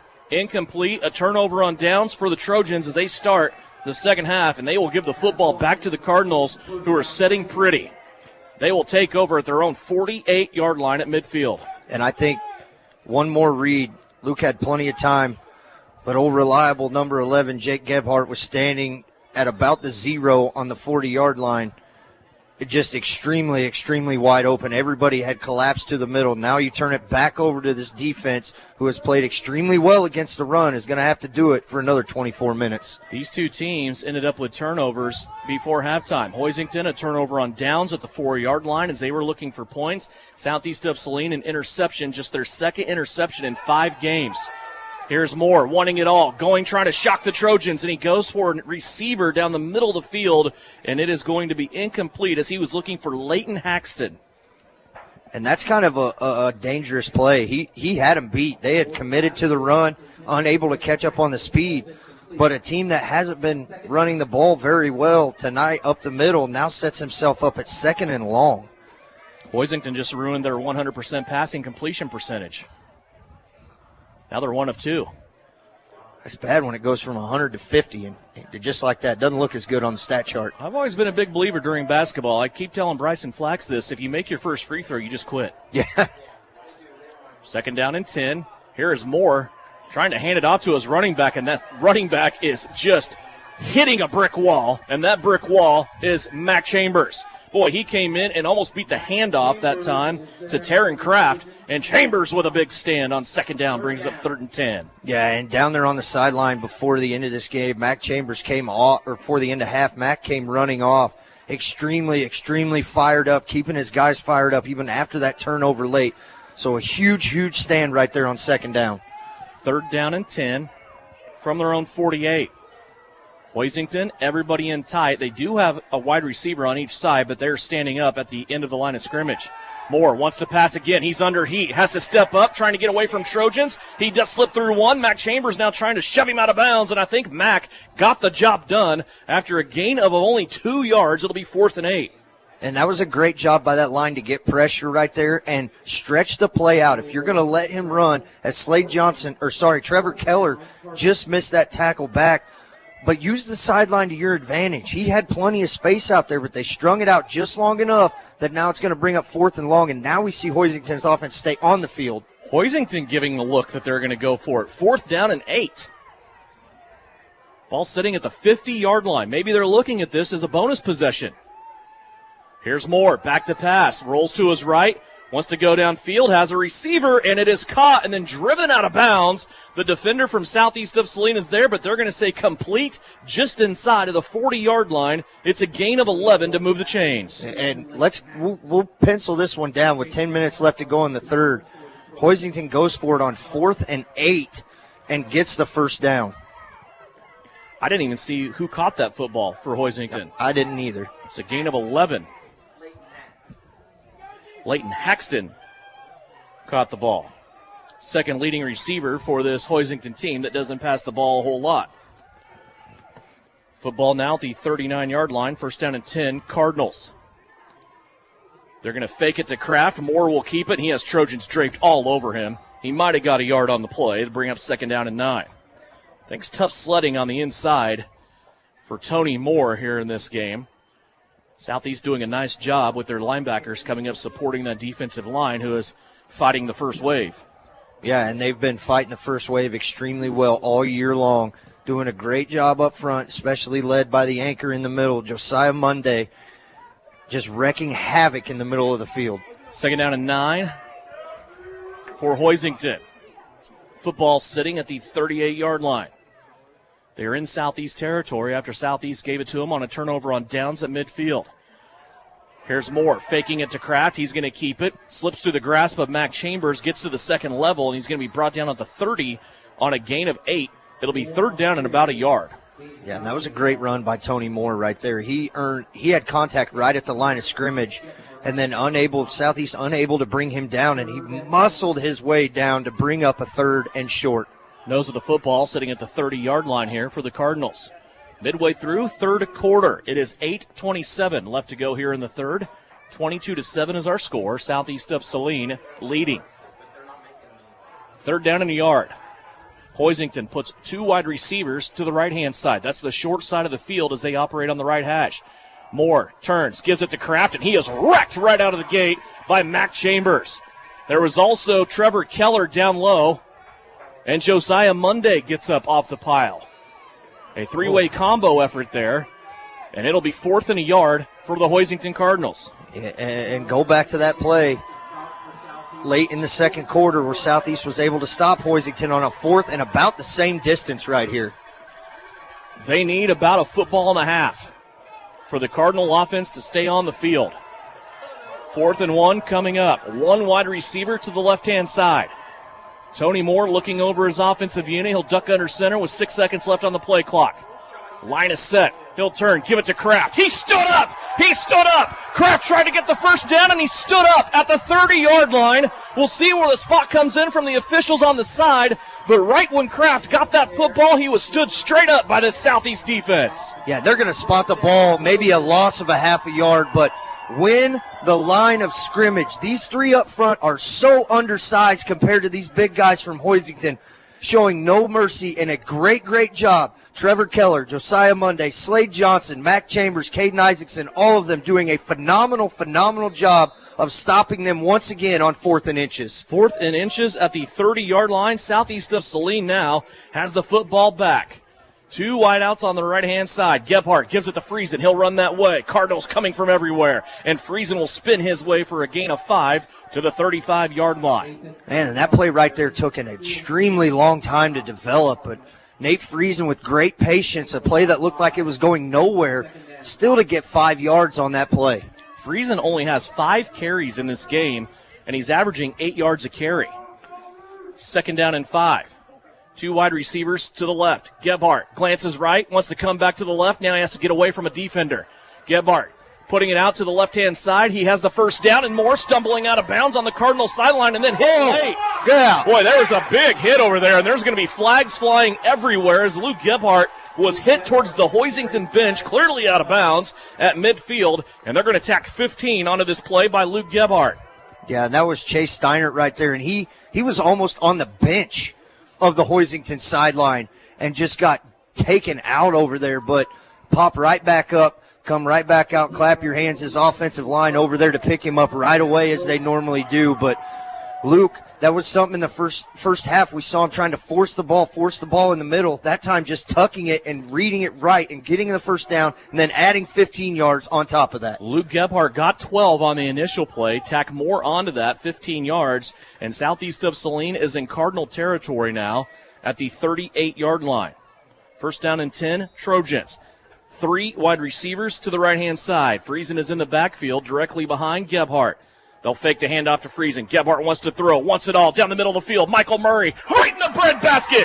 Michael Murray was crossing the goal line, looking over his left shoulder, and here comes the football from the gods above for a Southeast of Saline touchdown. Gebhart throws a strike on 1st down. And what no better play to take a shot down the field than after you get a 12-yard gain for a first down, a penalty, you're amped up. Hoisington's back on their heels. You take a step back. Your front five up front do a phenomenal job allowing Michael Murray to run 30 yards down the field, untouched, right by two defenders. Luke Gebhart throws it up, sprinkles a little dust on it right down in the number 9 in the breadbasket. 38 yards on the strike on first down. Southeast of Saline now going for 2. Landon Allen is the center. Daniel Kerr to the right of Luke Gebhart. They direct snap to Murray, who will walk it in on the left-hand side. Sneakeration there from Mitch Gebhart in the Southeast of Saline. 2-point conversion staff. 6:36 left to go. It's an 8-point drive by Southeast of Saline. Trojans now lead at 30-7 here on KINA. Today is the day. After countless hours of research, cutting back expenses, and 9 months of anxiously waiting for her, today is the day you finally bring home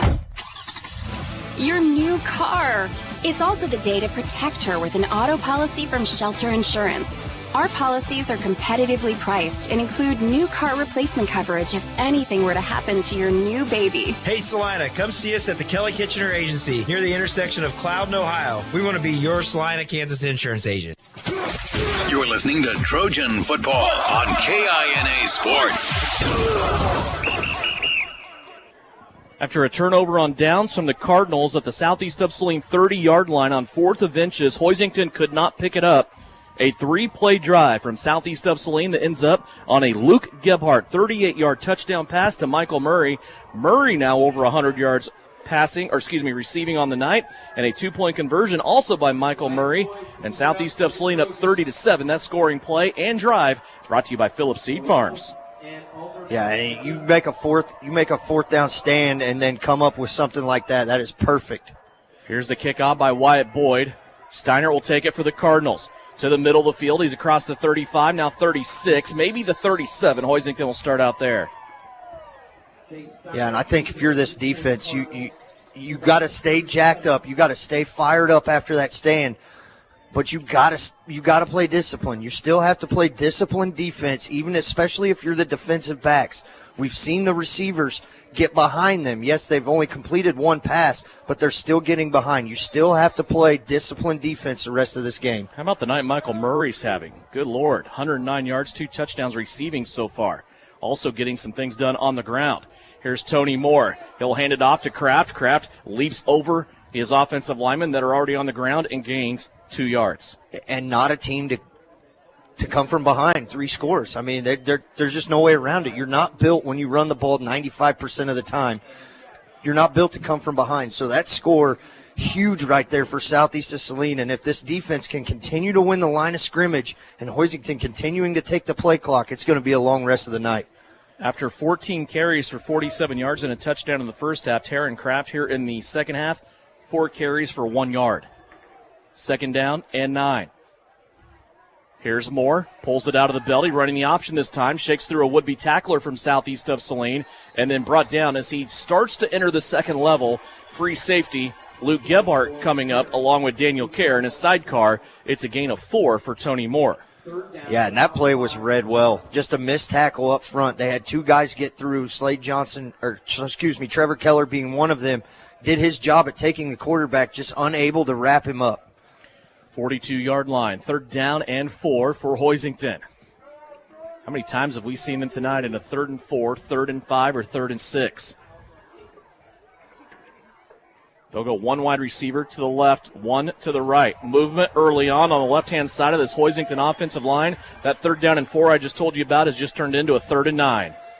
Yeah, and now right here, this might change the play call here. If you're, like I said, if you're the secondary on this Southeast of Saline defense, be smart. Don't commit to the run up front. Those front 5 and 6 are handling the run just fine tonight. Back to a 3rd and 10 here for the Cards. At their own 37. They stay with 2 wide receivers, 1 on each side. Moore back to pass. Landon Allen with the heat. Here comes a wobbler, and it's going to be off the hands of the intended receiver. In on coverage, Jake Gebhart. Also in the area, Cameron Whitty. Now 4th and 10. Yeah, and it's a good thing Moore got rid of that one when he did, because there was a full head of steam of Landon Allen coming down on the backside. 4:59 left to go here in the 3rd quarter. We've kept our eyes on Beloit tonight. They are hosting Kingman. Kingman, at the last check, running away with that game. The winner of this game will get the winner of that one. This will be the last home game for Southeast of Saline. Regardless of what happens tonight, they will be on the road next week. 4th and 10. And a timeout for the Hoisington Cardinals. We will take it as well. It's a 30-second timeout. We will step away. A big 4th and 10 for the Cardinals when we come back. It's Trojan football here on KINA. Stardust Trophy Downtown Salina has all the cool football medals and trophies your team needs for its players when their practice session pays off in big wins. Choose from tons of trophy styles and customize it exactly as you want. Stardust Trophy even has special trophies just for fantasy football leagues. Just for fun, choose football bobblehead trophies. Got an autographed or special football? Show it off in a special acrylic showcase from Stardust Trophy. 121 South Santa Fe, downtown Salina. You are listening to Southeast Trojan football on KINA Sports. Your local shelter insurance agent in Saline, just off the corner of Ohio and Cloud, right next door to my office. It's Kelly Kitchener. Stop by, scene. He wants to give you a quote and see if he can save you some money. Plus, I just love going to his office. That thing is awesome. Yeah, that new office is immaculate. Glass walls. Yeah, all it's cool. Perfect. It's cool. Big thanks to Kelly and his agency and family for helping bring you Southeast of Saline football tonight. Live stream video on SalinaPost.com. Hopefully he's having a good vacation. Here's the direct snap and the end-around pass that's up in the air, and that play stunk of desperation for Hoisington that time, as they will air it out to a receiver running down the right-hand sideline, incomplete, and turn it over on downs to Southeast of Saline. Yeah, Tony Moore walking out like he's changing the play. They snap it to the running back. Southeast Saline not fooled, able to get pressure on the rollout. Very good coverage down the field. So bring up a short field here for Southeast of Saline. Southeast will take over at the 37. 1st down and 10. Short field for the Trojans, who already lead it 30-7. 4:53 left to go here, third quarter. 2 receivers on the right-hand side. Fake to Friesen. Late throw to Murray. Murray has it down the right-hand sideline. Cuts it back. Loses a defender. Now loses another, and he'll move it all the way down inside the 35-yard line to the 23. 23. 14-yard gain. Man, what a game Michael Murray is having. We haven't seen him have a game like this very often this year, but no better time to step up than right now, and a great job once again by the offensive line. 123 yards. Southeast of Saline already back to the line of scrimmage. Landon Allen is in tight. 2 wide receivers to the left. They're going to pitch it to Friesen, who goes that way. Friesen looking for space, and they're going to say a bad block on Landon Allen. I was watching Landon this whole time. The tackler came in, would-be tackler came in, made contact with Landon, then turned and fell down. Landon had nothing to do with that, and they're going to call a hold here on Landon. Yeah, that's exactly right. Landon did everything right. He made contact, and as soon as the defender turned, he let go, and the momentum of the tackler just took himself down. So, and the white hat right there had his hand on the flag the whole time, waiting for that play to develop, and that's exactly what happened. 33-yard line now will be the line of scrimmage as Southeast of Saline absorbs that penalty. Well, we got a minute update from the Bennington State Bank scoreboard. Nemaha Central now up 32-12 on Humboldt in the third. Okay. And another penalty here against Southeast of Saline. This will be a procedure penalty, so now all of a sudden the Trojans have put it in reverse, and they're backed up to the 38. And they're right back where they started this drive at almost right here. Well, the dangerous thing, though, for Hoisington is it's still first down. Yeah, and once again, a mismatch down here on the bottom of the near side of the field with Jake Gebhart and Mason Altergeist. They're going to load up the right-hand side with 3 wide receivers. Landon Allen, bubble screen, out to the right. Couple of Trojans looking for blocks, and they just weren't able to block that successfully as Allen will be taken out of bounds at about the 36-yard line, just a gain of 2. Yeah, and you can almost smell a setup, setting up for another play right here, overloading the right-hand side. We haven't seen Jake get many targets tonight or many catches, but it's the setup is there for him to go down the field. Football now at the 36 for Southeast of Saline. Second down and way long. 4 wide receivers to the left. Gebhart wants to roll out that way. Now he has to step up, get away from Cardinals. Big block there by Trevor Keller. Here goes Luke Gebhart to the 20, to the 10, to the 5. Punch it on the scoreboard. Trevor Keller just sprung Luke Gebhart free, and Luke able to rush in for his 3rd rushing touchdown of the night. And you couldn't have called that any better, and picking out the guy who has had a phenomenal game on the offensive line, the defensive line, number 61, Trevor Keller, having the game of his life tonight. 36-yard scamper for Luke Gebhart. And now southeast of Saline will line it up, swinging gate, go for 2. Landon Allen will be the center once again. Gebhart and Kerr back deep. Direct snap again to Michael Murray. They're going to try this play once again, and Michael Murray walks it in on the left-hand side. Why not, right? Run it until they stop you. Murray, second consecutive 2-point conversion. And southeast of Saline out to a 38-7 lead. 3:39 left to go. We're still in the third quarter as we listen to Trojan football on KINA.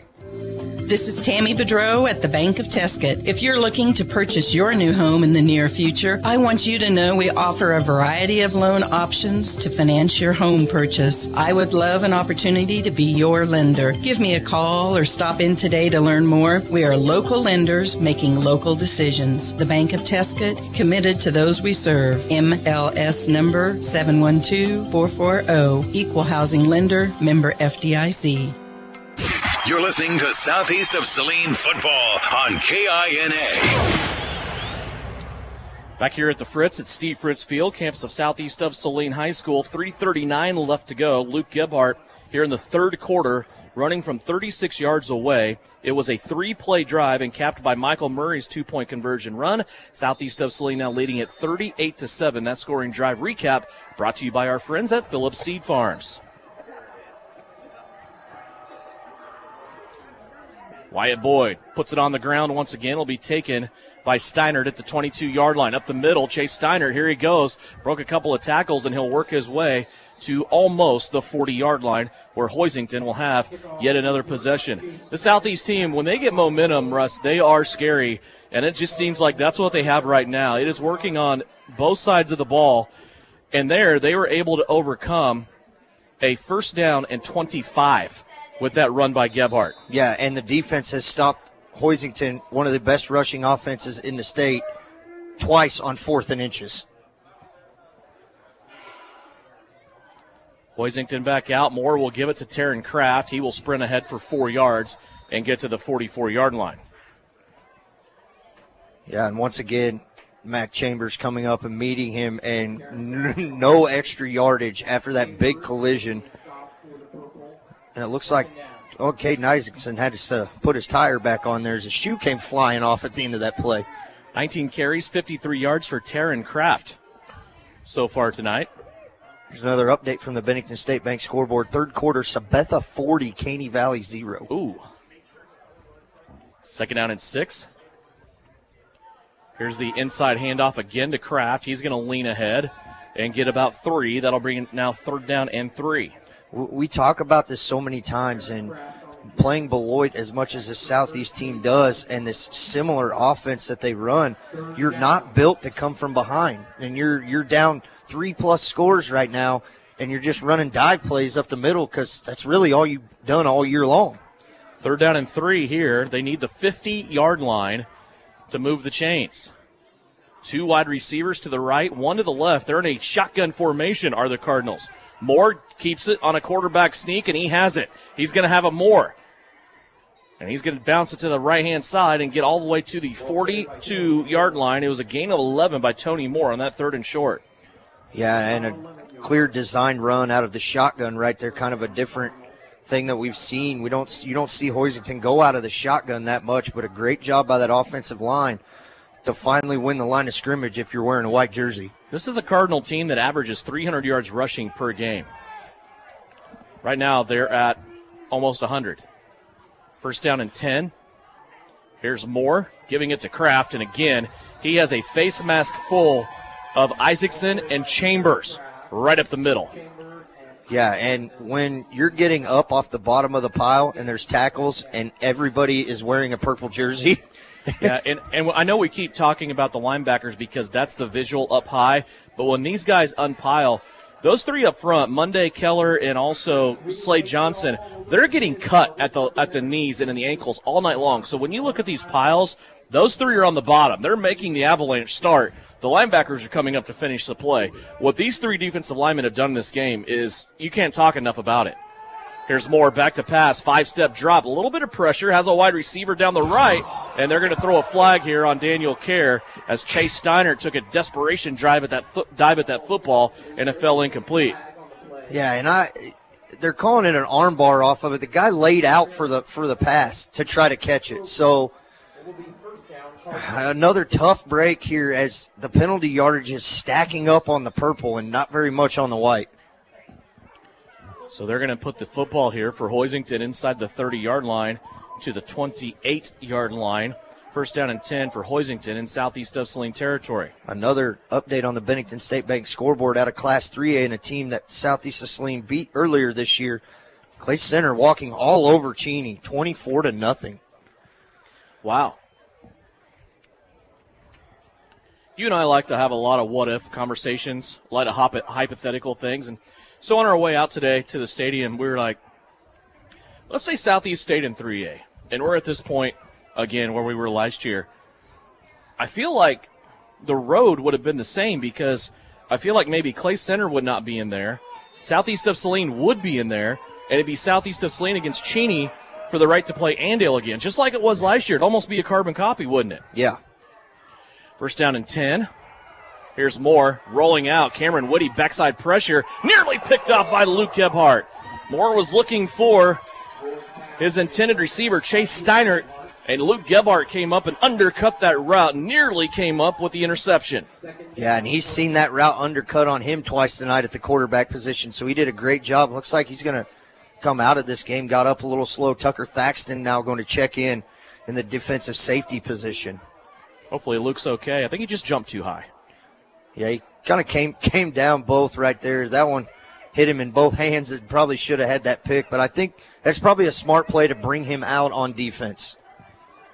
Michael Murray, one-on-one coverage out here on the left with a solo Cardinal receiver. More back to pass. Wants to go towards the middle of the field. He's going to have Alderdice, who will take it just inside of the 15 to about the 13-yard line. Gain of 15 on the play. And kind of switched up the coverage right there, did Southeast of Saline. We've seen a lot of man-to-man off of coming out of the motion in the backfield and the tight ends. That was just a soft zone that Alderdice found a soft spot right in the middle, and Michael Murray, they kind of just corralled him up there to bring him down. Coach Mitch Gebhart walking along the sidelines, making sure his quarterback and safety are okay. Here's Moore sprinting out. Gets away from a tackler and then runs right into Caden Isaacson, and that can't feel good. That's an Advil moment there for Tony Moore as he was crushed by Isaacson when he looked for the cutback lane. Yeah, and that's not a guy you're going to stiff arm and get away with it very much, and that is exactly what happened. Isaacson able to run him down and just ran right through him, bringing him down after a short gain of 3.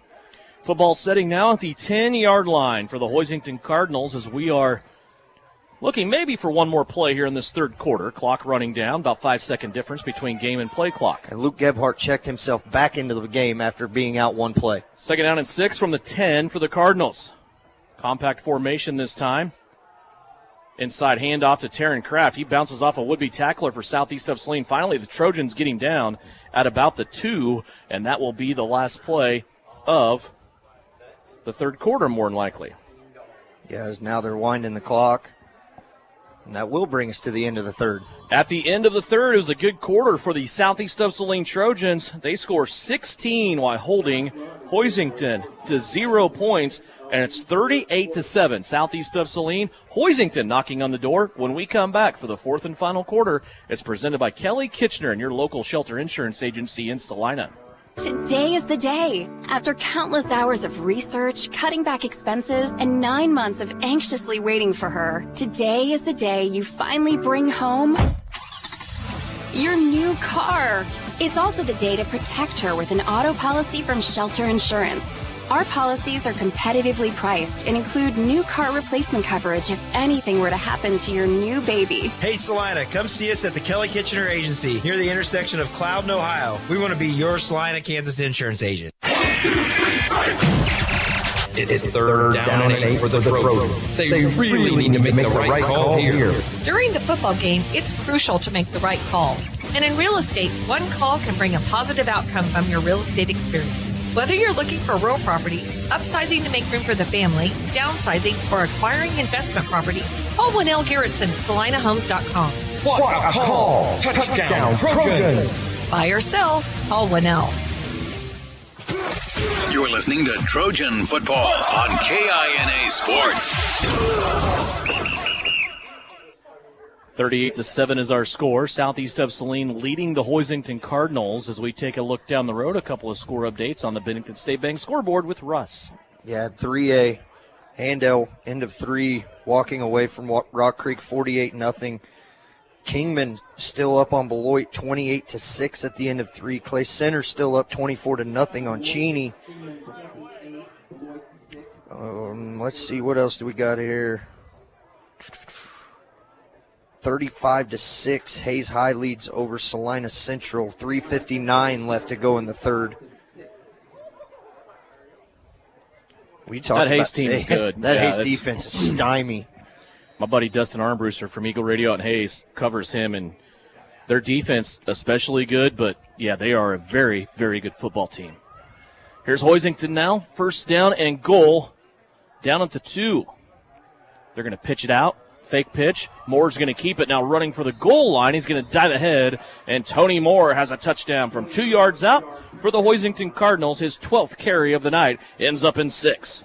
Yeah, and Trevor Keller did a great job chasing him all over the backfield. Had one shot at him, just quite not enough to keep him out of the end zone. As now Hoisington's going to bring in their PAT attempt try. And you're down 31 before that score, and you're still kicking extra points. Taylor Morales will be the kicker. He's going to kick out of the hold of Chase Steinert and try to get 14 on the board here for this Cardinal squad. And it's blocked. Caden Isaacson came through middle of the field, and he was able to block that right off the foot of Morales that time. Isaacson's going to block it. We're at another timeout. First play of the fourth quarter ends up in a Cardinal touchdown. The point after, though, denied by Isaacson. 38-13 our score with 11:54 left to go here on KINA. APAC Kansas Incorporated has been building the Heartland from the ground up for over a century. From the supply of aggregate materials, hot mix asphalt, and concrete to the construction of roads and bridges, we do it all. You've seen our trucks, and now we want to hire you. APAC in Salina is growing, and we are hiring for all positions. From truck drivers to mechanics, general laborers, and construction, APAC has your next career. For more details, visit the job links page at salinapost.com. Great pay and benefits, APAC is an equal opportunity employer. Work hard, play hard. Good luck, Trojans, from Roselawn Memorial Park in Salina. To learn more, visit roselawnsalina.com. First play of the fourth. Cardinals able to get on the board for the first time since back in the first quarter. 38-13 now our score. And boy, Russ, Caden Isaacson just came through like a thunderbolt right through the line, and that really wasn't even close. He just kind of stood there with his hands in the air and knocked the kick out of flight. Yeah, he was close enough. He might have been able to reach down and pick that one up off the tee. He timed the snap absolutely perfect, ran right by the center, not making contact with him, as you can't do that on PAT or field goal attempts. But a great job to shimmy through there and block that one. I think that one probably would have hit him right in between the 5 and the 5 on his chest. Hoisington ready to tee it up and kick it back to Southeast of Saline. Interesting what Southeast does here with a 25-point lead, just starting fourth quarter. We saw them go into a formation last week against Chaparral that they just played keep away and didn't let the Roadrunners touch the football. Here's the onside kick. It's going to bounce off a front lineman for Southeast of Saline, but he is able to knock it down and then take custody of that football. Still trying to see who that is there. Deacon Bear on the recovery for the Trojans. 7-3. Deacon Bear. Okay, all right. That was a great job. That ball took a hard bounce and hit him right in the face mask and went straight to the ground, and he did a great job of hopping right on that. Good reaction time. So come get your snack. I got to close when it's 10 minutes left in the fourth quarter. First down and 10 here. Trojans are going to start out at midfield after that failed onside kick attempt at their own 49-yard line. Here's the fake to Friesen. Luke Gebhart's going to keep it into the second level, has a first down, and he is still on his feet. He'll make it to the 40-yard line on a gain of 11. Luke hasn't had all the rushes tonight, but he's had some really good ones. 9 carries, 90 yards. He's averaging 10 yards a carry and 3 rushing touchdowns. Yeah, and a great job. And one of those on a pass play that kind of the coverage broke down. They over-traveled on the coverage, and Luke doing a great job of pulling the ball. Something early in the year is a big adjustment we've seen, as it looks like Danny Kerr is now going to check in at the game at quarterback. Well, Luke's still out there, though. They are going to play that 3 running back formation that they played last week against the Roadrunners of Chaparral. Kerr directly behind Gebhart. Danny will take the football, and he'll go to the line of scrimmage and to get no gain. Daniel Kerr, carry. Yeah, we've seen that formation last him a yard. Last week, have Landon Allen back there, Luke Gebhart, Nate Friesen, Danny Kerr, just all kinds of speed in that backfield. A real scary formation for any defense. Well, and the problem also on this formation, I'll tell you here after the second down and 9. Here's Gebhart. He's going to play action. There's the problem. Michael Murray at the 33. Dances around. He's going to step it out of bounds at the 30. So the point I was going to make before that play is you take the defense and you bring them in to try to stop that run. Here comes your outside linebackers. Here comes your safeties. And they all come in. Then all of a sudden you have Jake out on the right-hand side. You have Michael Murray out on the left-hand side with one-on-one coverage. Yeah, and was that Michael Murray's 8th catch on the night? I believe so. I mean, Michael having a great game tonight. That is his 8th catch. 131 yards. 2 touchdowns. Yep, football sitting at the 31. And a third down and short here for the Trojans. Those 2 receivers now go to the right. Gebhart gives it to Kerr. Kerr, a little side skip, gets his way to first down yardage at about the 28. Nice little carry that time by Daniel Kerr. It wasn't fast, it wasn't powerful, but it did just enough to get the ball advanced and the chains moved as he turned his hips to get between 2 linemen that time. Yeah, and he knew exactly where he had to get. Real patient run, kind of let that little gap develop where he could just sidestep one guy and slide right through the hole to get a yard and a half, but that's all you need to get the first down. 10:43 left to go here in this game. Big lead here for Southeast of Saline. 38-13. It's first down and 10 for the Trojans as they are in Cardinal territory at the 28-yard line. Full house backfield once again. Murray to the left, Jake Gebhart to the right. They fake it to Kerr. Luke wanting to roll out. Has Friesen out of the backfield. Friesen inside the 20, inside the 10, and rolling out of bounds there. It'll be a first down and goal for Southeast of Saline from just inside of the 10-yard line. And I think maybe the safety on the far side had to go back and help as Jake Gebhart on the far side had beat his man, the much shorter guy, and allowed Nate Friesen wide open there on the side. Talk about the speed of Friesen all the time. How fast did he get out of the backfield? It looked like he lined up a wide receiver if you didn't know where he came from on that play. Yeah, because he caught that in plus territory. Already had yards at the catch. First down and goal for Southeast of Saline from the 5. Here's the handoff to Daniel Kerr, fighting his way for a couple of yards. Well, maybe not. I think he got back to the line of scrimmage.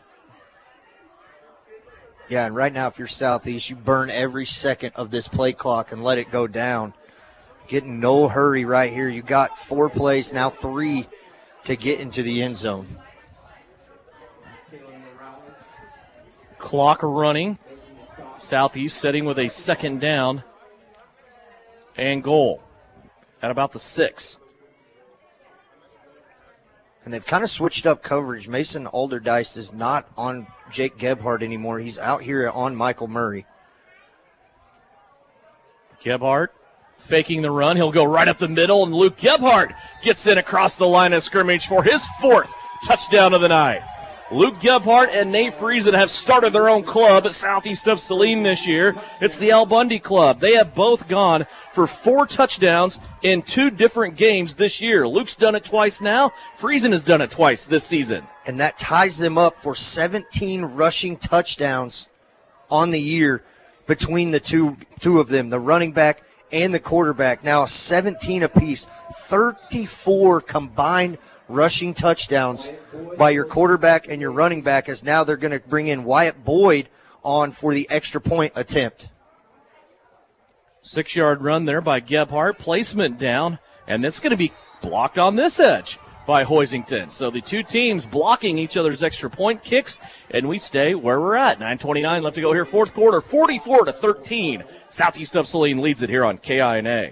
Citizens State Bank has been serving Kansans for over 100 years. We are a full-service bank that can service your personal, business, and agricultural lending and deposit needs.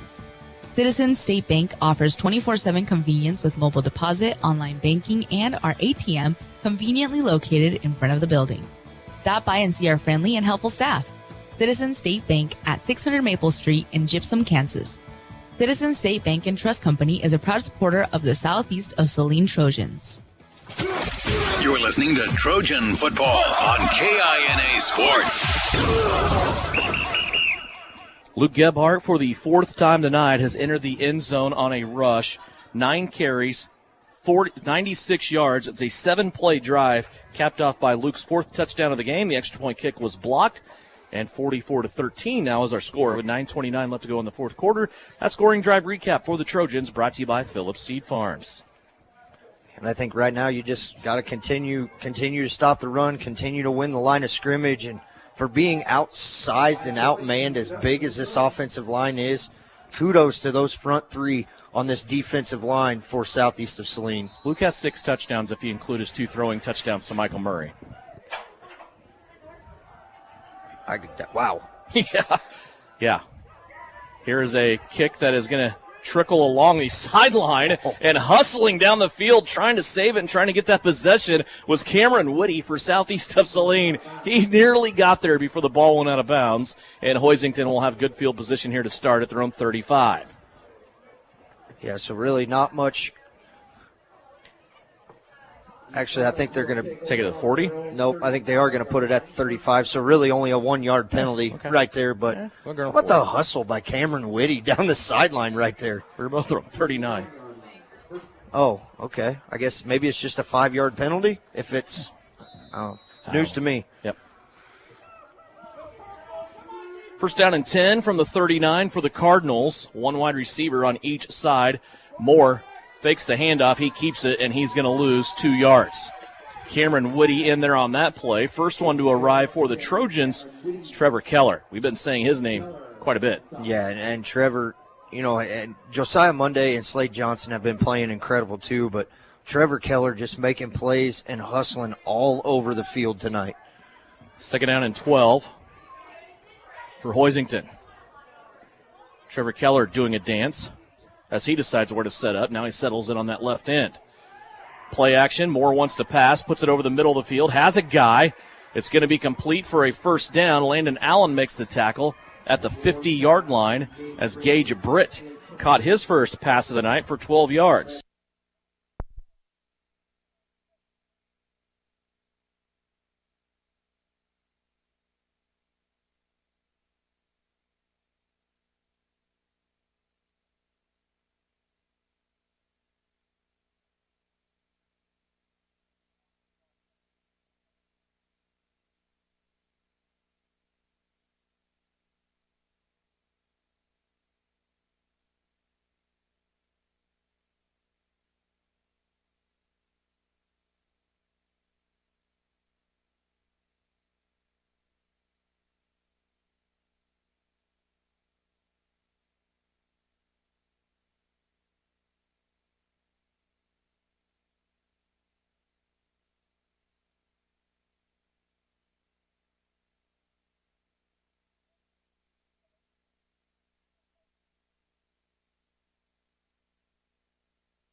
is complete to Layton Haxton.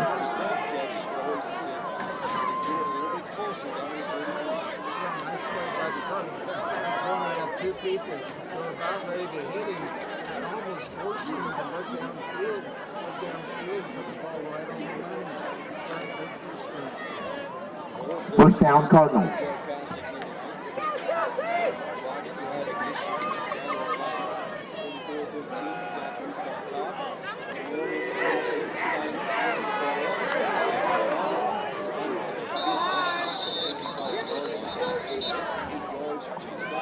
There is a flag on the field.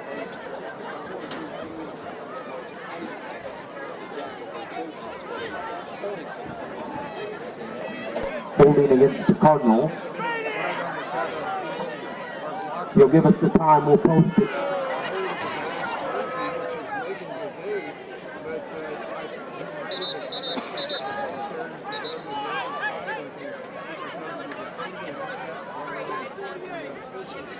Going to push the Cardinals back here after that penalty, all the way back to the 46-yard line. Eight. First down and 20 now for Hoisington, as they have been penalized, and we'll move it back to the 46-yard line. Three wide receivers on the right-hand side for the Cards this time. Here comes Keller on the pressure. He's pushed to the outside, and this ball's going to be complete. It's Allardyce, and he will flirt with the 25-yard line, just short of that, and a big, big pass play there of 20 yards.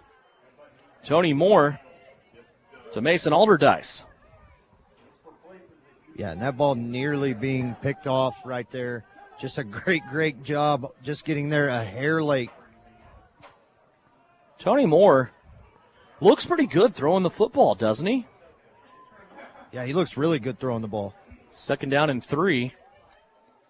Fake pitch out. They're going to go back inside to Kraft, and he eats it. Excuse me, that's Allardyce. He's going to lose about a yard on the play. It's just his third carry of the night, 5 yards. Football sitting between the 27 and 28-yard lines. Third down for the Cardinals. Third down and about 4. Approaching the 6-minute mark here of the fourth quarter. Everybody in tight again for the Cardinals. Moore back to pass. Here comes the heat. Josiah Monday gets in there. Moore gets rid of it to Steinert. Steinert on the outside looking for the first down, and he's going to step out of bounds just short of the sticks. I don't know how Tony Moore got rid of that football, Russ Kossel. As he was sprinting out, Josiah Monday looked like he was going to take a sack there of Tony Moore, but somehow he got rid of it. It's 4th down and 1 coming up for the Cards. And that was an excellent swim move by Josiah Monday to get past the much larger center. Just one step to the right, swim over the top. And when Tony Moore stood up to throw, he had a whole lot of number 50 right in his face. From the 24, it's 4th down and 1. In Trojan territory, Cardinals looking to move the chains and keep this drive alive. 2 receivers to the outside. Moore will keep it. He has the first down and then some. To the 20, to the 15, to the 10. Puts his foot down and is able to plant and get back to the inside enough to score.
To Trojan football here on KINA.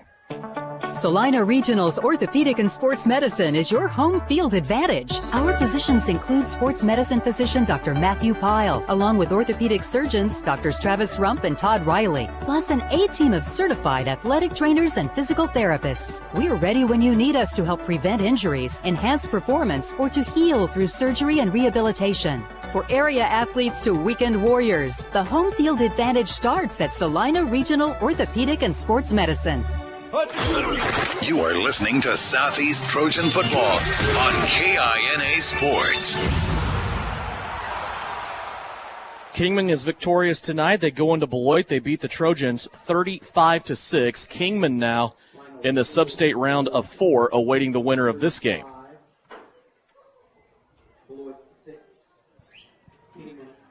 So the Eagles advance. Now looking at either the Trojans or the Cardinals with 5:41 left to go here in this one. Trojans lead at 44-21. And Kingman will host that game next week, regardless of who wins this one. Hoisington ready to kick it away. Southeast of Saline this time with their guard up, waiting on the onside kick attempt. They do have one guy back a little bit deep there at the 25-yard line. That's Nate Friesen.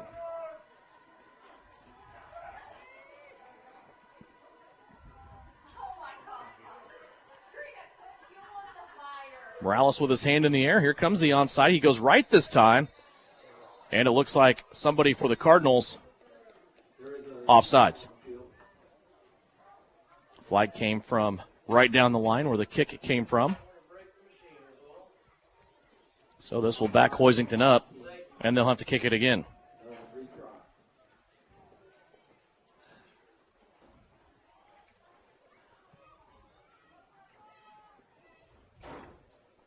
And we've seen this Hands team. They do a great job. They've done it all year long. As we've seen teams come out and surprise onside kick it a lot when Southeast gets up big. But this Hands team does a great job. Jace Van Amberg, Grady Gebhart, Cameron Whitty. Evan Watkins, he's made some plays. You bet. Wyatt Boyd over here. We'll see if Hoisington wants to come back to the Southeast of Saline side again this time. It was to Hoisington's right, Southeast of Saline's left that they kicked the football that time. Morales just switches it to go to the other side of the field. Yeah, he's looking that way the whole time. If he goes that way, he's not fooling anybody. He does. And it's going to take a bounce for Southeast of Saline through the front line and then recovered there by the Trojans. And it's going to be Daniel Kerr. So Daniel Kerr will come off after recovering that onside kick. With Gebhart in the offense back out on the field for the Trojans. Again, taking over here in very good field position as they take over at their own 48-yard line. Still 5:41 left to go in this one. 1st and 10, Southeast of Saline. You wonder if the Trojans here are going to try to take some time off this clock. I feel like they throttled it back a little bit the last possession, but then ended up scoring on a long play. 1st and 10 here from their own 48. Snap back to Gebhart. Luke will hand it off to Nate Friesen, who will make it back to the line of scrimmage, and then not much more there for Friesen, and that'll bring up 2nd down and 10. We didn't mention it a lot, but this offensive line is great to have Nathan Weller back in here playing the whole game this week after getting injured a few weeks ago. Yeah, Nathan struggling with a right knee injury. You can see that big heavy brace on it. Came in, played a few plays, gave it a test on the turf last week at Kansas Wesleyan when we played there on the campus for the Coyotes, but he is out there back at his center spot. That means Caden Isaacson goes back to the left guard spot. Then you have Brody Chambers as your kind of universal backup, if you will. Pistol formation here, Friesen directly behind Gebhart. They're going to pitch it out to Nate. He's going to try to speed sprint to the left-hand side, across the 50 to the 45, and brought down there at the 45-yard line. It's a gain of 7 for Nathan Friesen, brings up 3rd down and 3. And Nate Friesen may not hit that century mark tonight. I'm not sure what he's at, but these stretch runs got him running. He's running 20 or 30 yards every time he carries the ball on these stretch runs. 7 carries, 47 yards for Nathan tonight. And he has advanced the football to the 45-yard line in Cardinal territory, where it's 3rd down and 3. Southeast of Saline using all the time on the play clock here. They have taken the game clock down to 4 minutes and 18 seconds. Big 3rd and 3 here. Gebhart fakes it to Murray. Luke's going to keep it. He leans his way towards a first down. He made it to the 41 on a 3rd and 3. Luke Gebhart gains 4, and he'll move the chains. Yeah, that's exactly what you got to do. Just get enough, hold on to the football. The last thing you want to do is get one of them fluke turnovers here late in the game. 11 carries, unofficially 100 yards, and 4 touchdowns on the ground for Luke Gebhart. Line of scrimmage now for southeast of Saline is the Cardinal 41-yard line. Clock continues to roll, now inside 4 minutes. Luke continues on this pace as Nate Friesen continues on his to get that century mark. It may be the first time in over 10 years that Southeast could have a potential 2 1,000-yard rushers. First down and 10. Give to Friesen. He's into the second level, broke a tackle, and he's going to be brought down at the 30. Big gain there by Nate Friesen. It's of 11 yards on his 8th carry of the night. You mentioned that having 2 1,000-yard rushers. We mentioned early on in this game that Friesen, with the possibility to get there, southeast of Saline hasn't had a 1,000-yard rusher since Hunter White. They have now had 2 1,000-yard rushers since Nathan Peterson and Brock Long occupied the backfield for the Trojans. Football setting at the 30 here for southeast of Saline, where it's first down and 10. Clock continues to melt down. Trojans looking to make a return trip to the state sub-state semifinal. And a good tackle that time by the Hoisington Cardinals. Yeah, and that play took a while to develop. The snap's kind of low, and on a play like that, you got to get it quick and get it out so he can outrun. That defender almost is unblocked on the outside out there, but a great job by Hoisington to stop that one for a big loss. They're going to say he lost 6 on that play. Second down and 16 now coming up. Gage Britt, credit to him, making that play for Hoisington. That cannot stop the clock, though. 2:27 left to go here in the football game. Play clock down to 3. Southeast will have to hustle a little bit to get this off, and they do. Fake to Friesen, pass over the middle. There's Jake Gebhart in a seam, and Jake will take it down to the 15-yard line. A 15-yard strike, brother to brother that time, as Luke finds Jake down the middle of the field. And that was a great change-up and play call right there, and an excellent route set up by Jake Gebhart on the right side. Kind of just 2 steps, quick slant right in the middle. Nobody in the middle of the field. Luke puts it right on the numbers, and Jake able to pick up the first down. Back in the Can-Equip red zone at the 15-yard line. That's the 5th catch for Jake tonight. He has 90 yards receiving. Kind of a quiet night for him, but the stats still there. Yeah, that's a real quiet 90 yards. That's kind of a shocking number when you say it out loud. I did, too. I said it where you could hear me. Barely. First down and 10 at the 15 for Southeast. They go back to Friesen. Nate gets in there, a couple of yards on first down.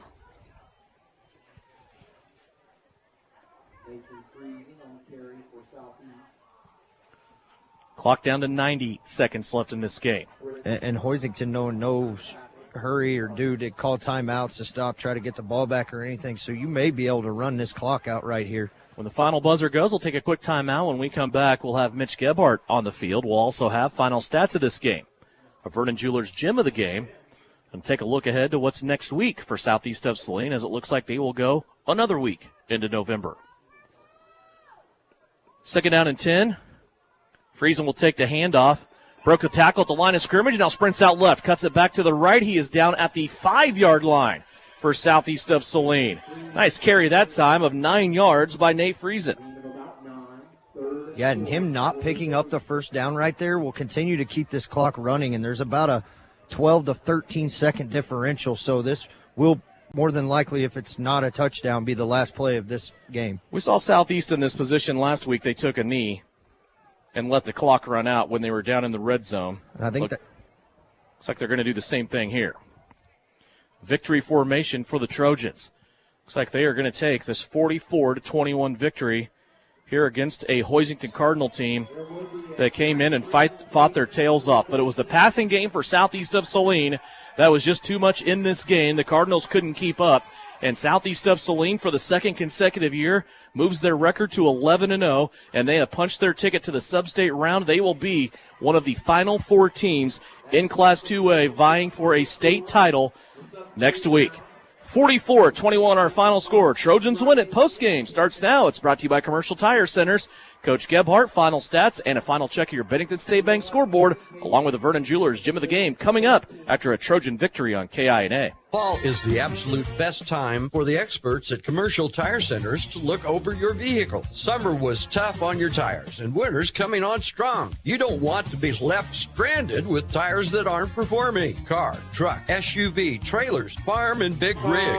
Commercial Tire will help you keep safe and productive. Commercial Tire Centers, West Crawford and North 9th in Saline. Commercial Tire Centers, where service is everything.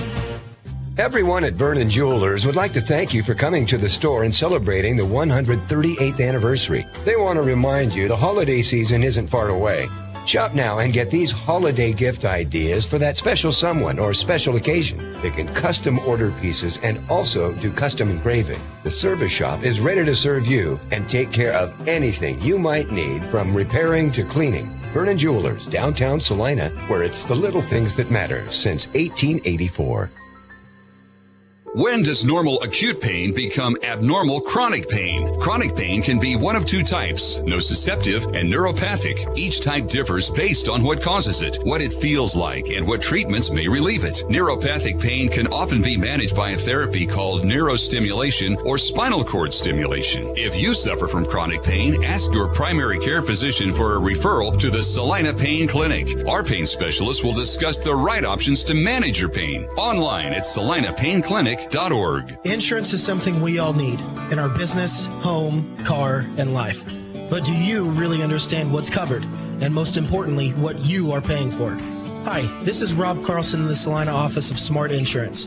Change is good, especially if you haven't looked at your insurance policy lately. I can help you understand what you need and where the gaps are in your coverage. We provide free quotes and take pride in looking out for you.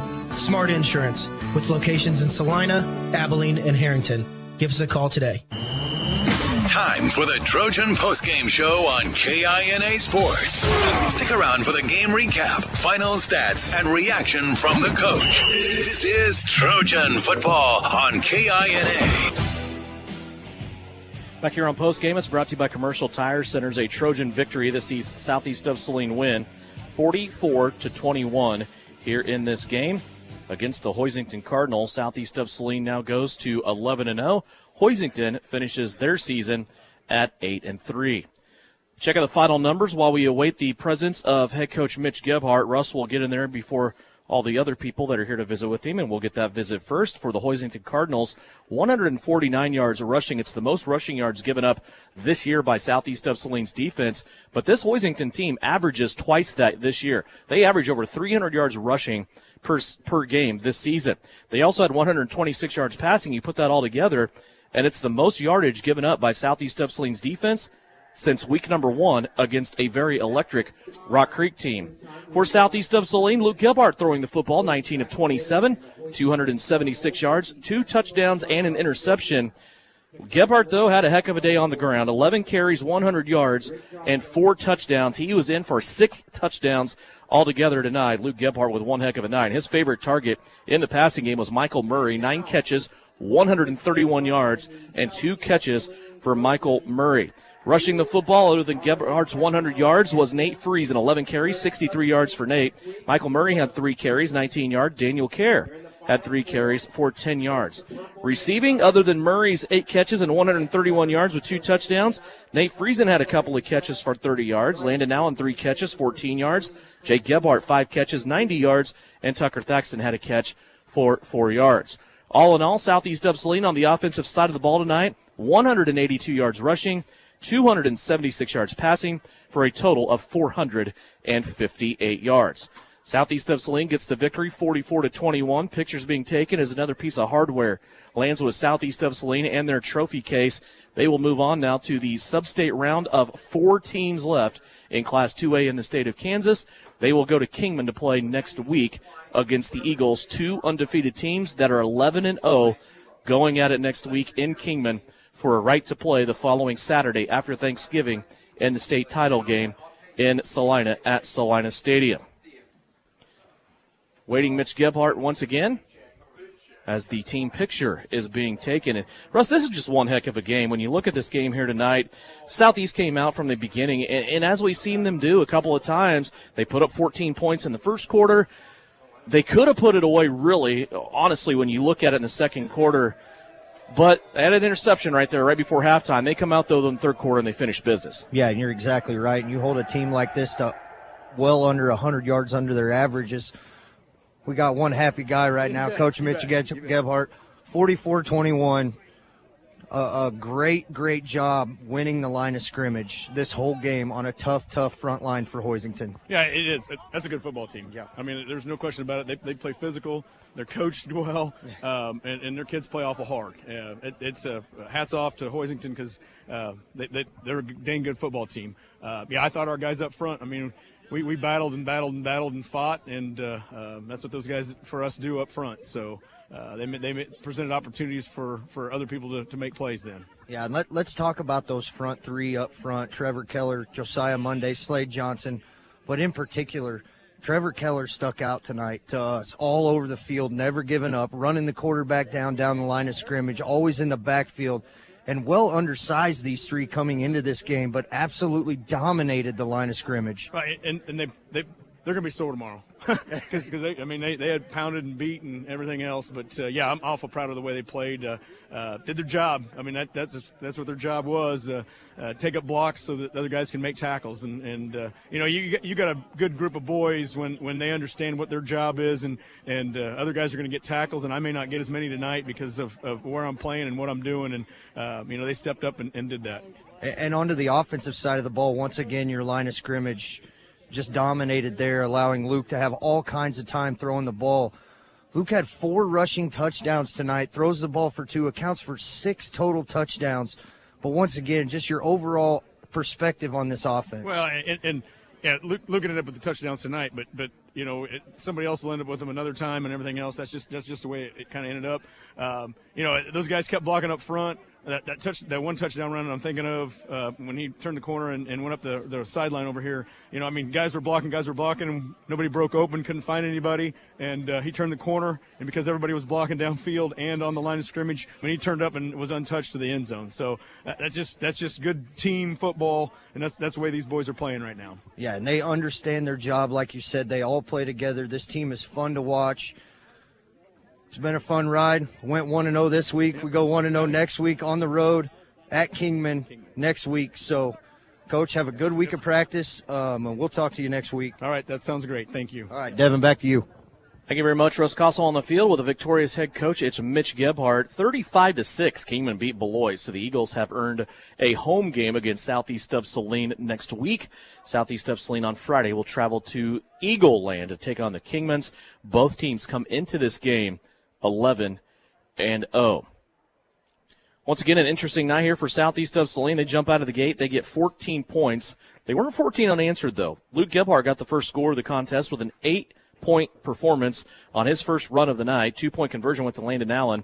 Southeast of Saline led it 8-0. And then Hoisington went down the field. They had a good sustained drive. They got 7 points, went 8-7 on the score. Luke Gebhart, though, would come back, and he would get a 10-yard touchdown run, 14-7. The score then at the end of the first quarter. Second quarter, Hoisington would come back. They would answer once again. They would make it 14-13 with 6:27 left to go in the second quarter after a 4th and 4 conversion. Actually, Hoisington turned it over on downs on that play. But then Southeast of Saline would go 22-7 after a pass from Luke Gebhart to Michael Murray. That one was of 8 yards. Southeast of Saline driving again at the end of the first half, trying to put this one away, but an interception off a deflected ball gave Hoisington an out on that one. We hit halftime with our score 22-7. Third quarter, though, was all Southeast of Saline. They put up in the third quarter 16 points, held Hoisington scoreless, and that was really the story of the game. Southeast tonight balanced on offense. Their passing game gets it going, and they go on for a 44-21 victory. Big performance tonight by Luke Gebhart. Russ, we talked about it. Luke tonight, 4 rushing touchdowns. It's the second time he's done that this year. He did it tonight on 11 carries. Also 2 touchdowns to Michael Murray in the passing game, going for 19 completions, 276 yards, and 458 yards of offense tonight for the Trojans.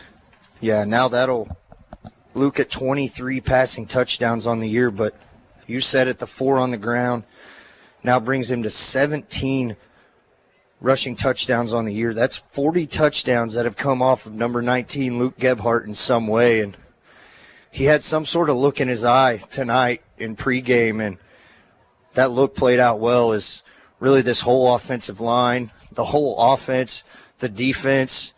And we talked about it, that the linemen for Southeast, whether it's on offense or defense, clearly undersized coming into this game. Hoisington was good. They're big up front.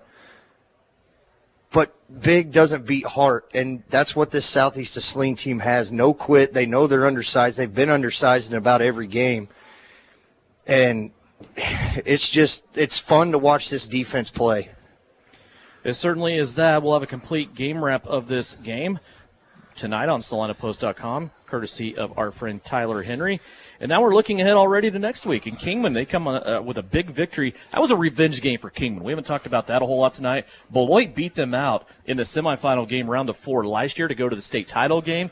Kingman went to Beloit tonight, and they got their revenge. Yeah, they just, by the looks of the score, kind of took it to him. But, yeah, but back here, it's just that I don't know if you've given out a Vernon Jewelers Gem of the Game I yet. have not. That's your. I was waiting on you. I'm going to give it to the front 3 up front on this defense. Slade Johnson, Trevor Keller, Josiah Monday. We talk about them week in and week out, and we probably don't talk about them enough. You know, you hear Coach Mitch Gebhart talking about none of these plays happen on offense, especially without the offensive line. Those front 3 don't lead the team in tackles. They don't get a lot of tackles.